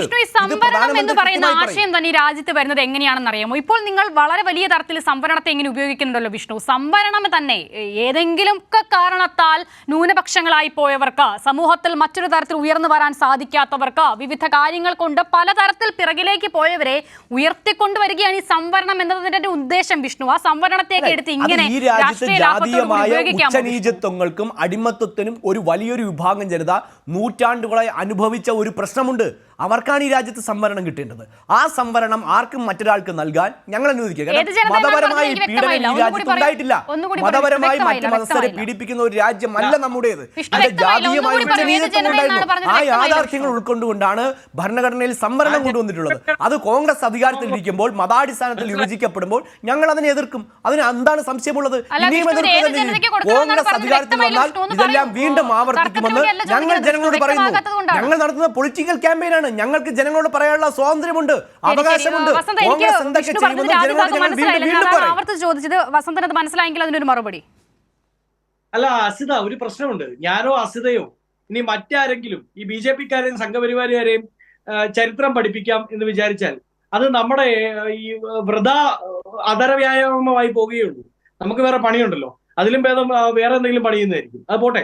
ഇനി വിഷ്ണു പറഞ്ഞതിനകത്ത് ഒരു വലിയ പ്രശ്നമുണ്ട്. വിഷ്ണു ഏറ്റവും അവസാനം പറഞ്ഞത് ഞങ്ങൾ അടിമത്തത്തിൽ കടന്ന ഒരു ജനതയെ രക്ഷിക്കാനാണ് നോക്കുന്നതെന്ന് പറഞ്ഞത്.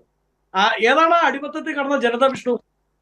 വിഷ്ണുവിനെ അറിയാമല്ലോ. അടിമത്തത്തിൽ കടന്ന ഒരു ജനത എന്റെ നാട്ടിൽ കോട്ടയത്തടക്കം വൈക്കം സത്യാഗ്രഹത്തിന്റെ 100ാമത്തെ ആണ്ടായിരുന്നു. വൈക്കത്തടക്കം ഏത് ജനതയാണ് അടിമത്തത്തിൽ കടന്നത്? ആരാണ് അവരെ അടിമത്തത്തിലേക്ക് തള്ളിവിട്ടത്? മുസ്ലിങ്ങളാണോ? ക്രിസ്ത്യാനികളാണോ? ജൈനന്മാരാണോ? പാഴ്സിയാണോ? ബുദ്ധന്മാരാണോ? അല്ലല്ലോ. ഹൈന്ദവ സമൂഹത്തിലെ തന്നെ ഏറ്റവും താഴെത്തട്ടിലുള്ളവർ, ഹൈന്ദവ സമൂഹത്തിലെ തന്നെ മേലാളന്മാരുടെ സവർണ ജാതി മേൽക്കോയ്മയുടെ ഭാഗമായി സാമ്പത്തികമായി സാമൂഹ്യപരമായി അവശത അനുഭവിക്കുന്ന ഒരു വിഭാഗം, ആ വിഭാഗത്തെ ഉയർത്തിക്കൊണ്ട് വരണ്ടേ? അതിന്റെ ഭാഗമല്ലേ സംഭവം? അതിന്റെ ഭാഗമായിട്ട് ഇന്ത്യ ബ്ലോക്കിലെ നേതാക്കൾ വളരെ കൃത്യമായി ജാതി സെൻസസ് എന്ന കാര്യം മുമ്പോട്ട് വെക്കുന്നത് നിങ്ങൾ ഡിഫെൻഡ് ചെയ്യുമല്ലേ? ആത്മാഭിമാനം ഉണ്ടെങ്കിൽ, ധൈര്യം ഉണ്ടെങ്കിൽ ആ അടിമത്തത്തിൽ കടന്ന ജനതയെ ഉയർത്തിക്കൊണ്ട് വരാനാണ് നിങ്ങൾ ഉദ്ദേശിക്കുന്നതെങ്കിൽ ജാതി സെൻസസിനെ സപ്പോർട്ട് ചെയ്തേ. ഈ രാജ്യത്ത് ജനവിഭാഗം, ജാതീയമായ അധിക്ഷേപങ്ങൾ നേരിട്ടൊരു ജനവിഭാഗം, ജാതീയമായി പാർശ്വവൽക്കരിക്കപ്പെട്ട ഒരു ജനവിഭാഗം സവർണ മേധാവിത്വത്തിന്റെ ഭാഗമായി, ഞാൻ ബ്രാഹ്മണിക്കൽ എന്ന് പറയുന്നില്ല, സവർണ മേധാവിത്വത്തിന്റെ ഭാഗമായി അങ്ങനെ ഒരു ജനവിഭാഗം ഈ രാജ്യത്തുണ്ട് എന്ന ചരിത്രമാണ്. ആ ജനവിഭാഗത്തിന്റെ ഇപ്പോഴത്തെ സ്റ്റാറ്റസ് കോ അറിയണ്ടേ? അവരെവിടെ വരെ എത്തി? അവർ ഉന്നതി പ്രാപിച്ചിട്ടുണ്ടോ?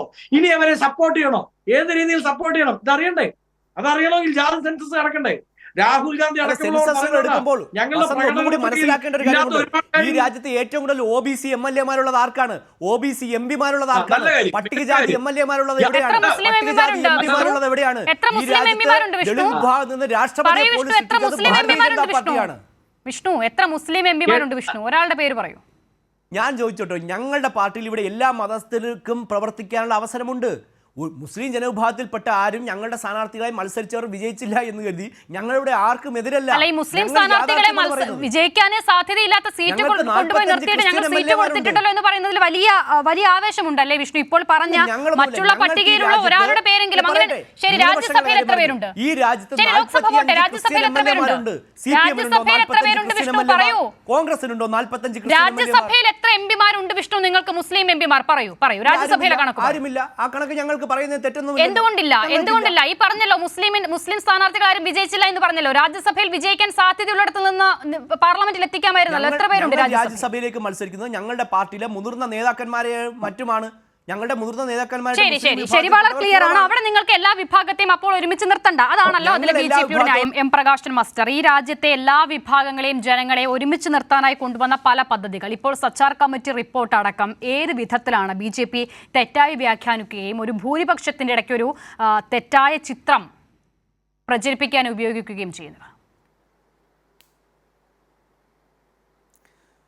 ഞങ്ങൾ ഇന്ത്യയിൽ എല്ലാ മതക്കാരെയും ഒരുപോലെ കാണുന്നു എന്നുള്ള വിഷ്ണുവിൻ്റെ വാദം പൂച്ച എലികളെ പോറ്റാനാണല്ലോ ഞങ്ങൾ നിലനിൽക്കുന്നത് എന്ന് പറയുന്ന വിലയേ അതിനുള്ളൂ.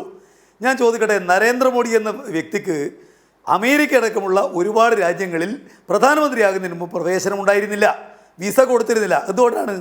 അദ്ദേഹം വർഗീയവാദിയാണ് എന്നുള്ളത് കൊണ്ടാണ്. ആർക്കാ നിഷേധിക്കാൻ വേണ്ടി കഴിയുക? ഇവിടെ മുസ്ലിങ്ങളോട് എന്തൊരു സ്നേഹമാണ്. അതുകൊണ്ടാണല്ലോ പൗരത്വത്തിന് മുസ്ലിങ്ങൾക്ക് 2ാം തരം പൗരത്വമേ വേണ്ടു തീരുമാനിക്കുന്നത്. മറ്റെല്ലാ മതക്കാർക്കും ഡൈവേഴ്സ് ചെയ്യാൻ അധികാരമുള്ളപ്പോൾ മുസ്ലിങ്ങൾ ഡൈവേഴ്സ് ചെയ്ത് കഴിഞ്ഞാൽ അതിന് പ്രത്യേക ക്രിമിനൽ നിയമം വരുന്നത് അതിന് വരെയാണല്ലോ. ഇവിടെ ഇപ്പോൾ ഞങ്ങളെ പറ്റി പറഞ്ഞു, ഇത് ഇവർ ധാരാളം സ്ത്രീകളെ ദ്രോഹിക്കുന്നു. അദ്ദേഹം വിഷ്ണു പറഞ്ഞ കാര്യത്തിൽ തന്നെ ഒരു ഉത്തരവുണ്ട്. നിങ്ങൾക്ക് ബ്രിജുഭൂഷൺ എന്ന് പറഞ്ഞ MP 100 കണക്കിന് സ്ത്രീകളെ പീഡിപ്പിച്ചാലും അവരൊന്നും ചെയ്യില്ല, താലോലിക്കും. എന്നിട്ട് അവരുടെ മകന് സീറ്റ് കൊടുക്കും. ഞങ്ങളുടെ പാർട്ടി അങ്ങനെയല്ല. ഞങ്ങളുടെ പാർട്ടിക്കകത്ത് അത്തരം ആക്ഷേപം ഉണ്ടായാൽ അന്വേഷിക്കും. എത്ര നേതാവായാലും അയാൾക്കൊരു നടപടി ഉണ്ടാവും. ഇതാണ് നമ്മൾ തമ്മിലുള്ള വ്യത്യാസം. നിങ്ങൾ സ്ത്രീ പീഡനത്തെ ഒരു കലയാക്കി നിങ്ങളുടെ നേതാക്കന്മാർക്കെല്ലാം ഉപയോഗിക്കാൻ പറ്റുന്നതിലെടുക്കുന്നു. അതേ അർത്ഥമുള്ളൂ. ഇവിടെ ഞങ്ങളും നിങ്ങളും തമ്മിലുള്ള വ്യത്യാസം കൃത്യമായിട്ട് അതാണ് എന്നുള്ളത് നിങ്ങൾക്ക് കാണാൻ വേണ്ടി കഴിയും. ബ്രിജ്ഭൂഷണെ ഒരുപാട് കാലം സംരക്ഷിക്കുന്നതിൽ നരേന്ദ്രമോദിക്ക് പങ്കില്ലേ? ഈ BJP-ക്കാർക്കൊക്കെ പങ്കില്ലേ? എന്നിട്ട് സ്ത്രീകളോട് വലിയ സ്നേഹം കാണിക്കുന്ന പാർട്ടിയാണ് എന്ന് പറഞ്ഞു നിൽക്കുകയാണോ? ഇവിടെ നരേന്ദ്രമോദിയും അതുപോലെ BJP-യും നടത്തിക്കൊണ്ടിരിക്കുന്നത് ഈ രാജ്യത്തിനകത്ത് ജനങ്ങളെ മതപരമായി ഭിന്നിപ്പിക്കലാണ്. അവർക്കെതിരെ അവരെ മതപരമായിട്ട് ശത്രുക്കളാക്കലാണ് എന്നുള്ളത് ആർക്കറിയാതിരിക്കുന്നത്? ഏറ്റവും ഒടുവിലായിട്ട് പറഞ്ഞുകൊണ്ടിരിക്കുന്ന കാര്യം എന്താ? മുസ്ലിങ്ങൾക്കാണ് ഏറ്റവും കൂടുതൽ സമ്പത്ത്. എന്തിനാണ് പറയുന്നത്? ഹിന്ദുക്കളുടെ വോട്ട് വാങ്ങാൻ വേണ്ടിയിട്ടല്ലേ? ഇവിടെ നിങ്ങൾ ജയിച്ചു കഴിഞ്ഞാൽ അയോധ്യ ക്ഷേത്രം പൊളിച്ചു കളയും. എന്തിനാണ് പറയുന്നത്? ഹിന്ദുവിനെ വോട്ട് വാങ്ങാൻ വേണ്ടിയിട്ടില്ലേ? നിങ്ങൾ ജയിച്ചു കഴിഞ്ഞാൽ മുസ്ലിമിന് സമ്പത്താകത്തിന് കൊടുക്കും. എന്തിനാണ് പറയുന്നത്? ഇവിടെ പറയുന്നു ഔറംഗസേബിൻ്റെ നയങ്ങളാണ് ഇന്ത്യ സഖ്യം ജയിച്ചാൽ നടപ്പിലാക്കുക. എന്തിനു വേണ്ടിയാ? ഇവിടെ ഹിന്ദുവിൻ്റെ വോട്ട് ഉണ്ടാക്കാൻ വേണ്ടിയല്ലേ? എന്നിട്ട് പറയുന്നു ഞങ്ങൾ സനാതന ധർമ്മത്തിൽ വിശ്വസിക്കുന്നവരാണല്ലോ, ഞങ്ങൾ എല്ലാ മതക്കാരെയും ഒരുപോലെ കാണുന്നവരാണല്ലോ. ഇതെല്ലാം കൃത്യമായിട്ട് മനസ്സിലാക്കാനുള്ള വിവേകം ചിന്തിക്കുന്ന മുഴുവൻ ആളുകൾക്കും ഉണ്ട് എന്ന് ഇന്ത്യ കൂടുതൽ മനസ്സിലാക്കി വരികയാണ്. അതാണ് അവർക്ക് ഉണ്ടാകുന്ന വിപ്ലവത്തിൻ്റെ ഏറ്റവും പ്രധാനപ്പെട്ട അടിസ്ഥാനം. സ്വയം ഒന്ന് തിരിഞ്ഞു നോക്കി വൈദ്യരെ സ്വയം ചികിത്സിക്കൂ എന്ന് പറയേണ്ട അവസ്ഥയിലാണ് BJP എന്ന് ഇന്ത്യയിലെ ചിന്തിക്കുന്ന എല്ലാവർക്കും കൃത്യമായിട്ട് അറിയാം. അത് പഠിപ്പിക്കേണ്ട കാര്യമൊന്നും ആർക്കുണ്ട്? BJP വർഗീയ പാർട്ടിയാണെന്ന് ആരെ പഠിപ്പിക്കേണ്ട കാര്യമുണ്ട്? ആർക്കത്? BJP നേതാക്കന്മാർക്ക് ഒഴിച്ച് വേറെ ആർക്കാ അറിയാതിരിക്കുന്നത്? BJP ഈ ലോകത്തിലെ ഏറ്റവും പ്രധാനപ്പെട്ട വർഗീയ പാർട്ടിയാണ് എന്ന് എല്ലാവർക്കും അറിയാം. ഇന്ത്യയെ വർഗീയതയിലേക്ക് നയിക്കാനാണ് ശ്രമിക്കുന്നതെന്നും എല്ലാവർക്കും അറിയാം. അതിനുള്ള തിരപ്പുറപ്പാടാണ് നടക്കുന്ന കാര്യങ്ങളെല്ലാം എന്നും എല്ലാവർക്കും അറിയാം.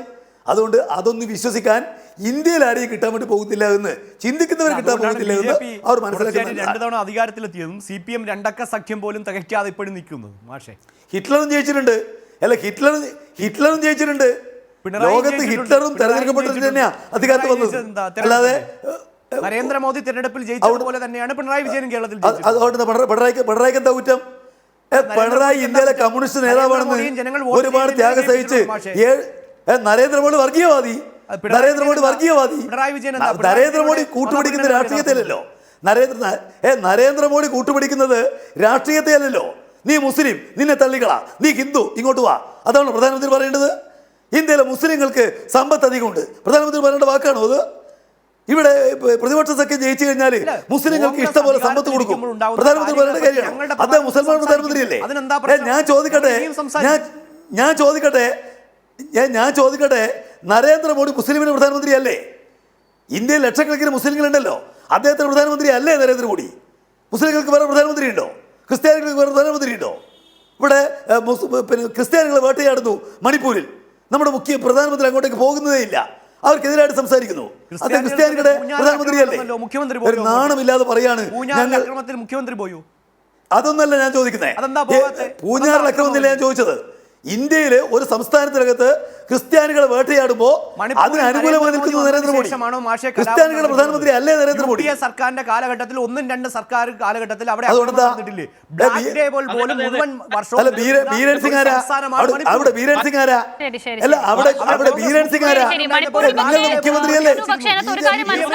മണിപ്പൂരിൽ ഗോത്ര വിഭാഗങ്ങൾ തമ്മിലുള്ള സംഘടനം കാലാകാലം മുതലേ ഉണ്ട്. പക്ഷെ അവിടെ ആദ്യമായിട്ടാണ് ഈ മതത്തിന്റെ അടിസ്ഥാനത്തിൽ ജനങ്ങളെ ഭിന്നിപ്പിച്ച് തമ്മിലടിപ്പിച്ചത്. അതാണ് വ്യത്യാസം. ഞാൻ അവസാനിപ്പിക്കുന്നു. വസന്ത്, ഒരു ചെറിയ കമന്റ്. വിഷ്ണു ഇവിടെ ആവർത്തിച്ച് പറയുന്നത് ഇപ്പോൾ നരേന്ദ്രമോദി ഉൾപ്പെടെ പറയുന്ന കാര്യങ്ങളെ നമ്മൾ വർഗീയ പരാമർശം എന്ന് കാണുമ്പോൾ കോൺഗ്രസ് അധികാരത്തിൽ വന്ന കാലങ്ങളിൽ നിങ്ങൾ നടപ്പിലാക്കിയ കാര്യമാണ് നരേന്ദ്രമോദി പറയുന്നത് എന്നാണ്.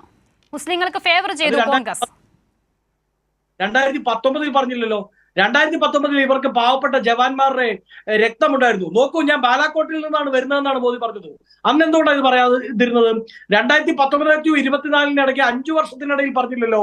അവസാനം എല്ലാം തെറ്റി കളി മുഴുവൻ കൈവിട്ടു പോയ ട്രപ്പീസ് കളിക്കാരൻ സകല അഭ്യാസവും വെളിയിലിറക്കും എന്ന് പറയുന്നത് പോലെ അവസാനത്തെ അഭ്യാസങ്ങളാണ് ഇറക്കിക്കൊണ്ടിരിക്കുന്നത്.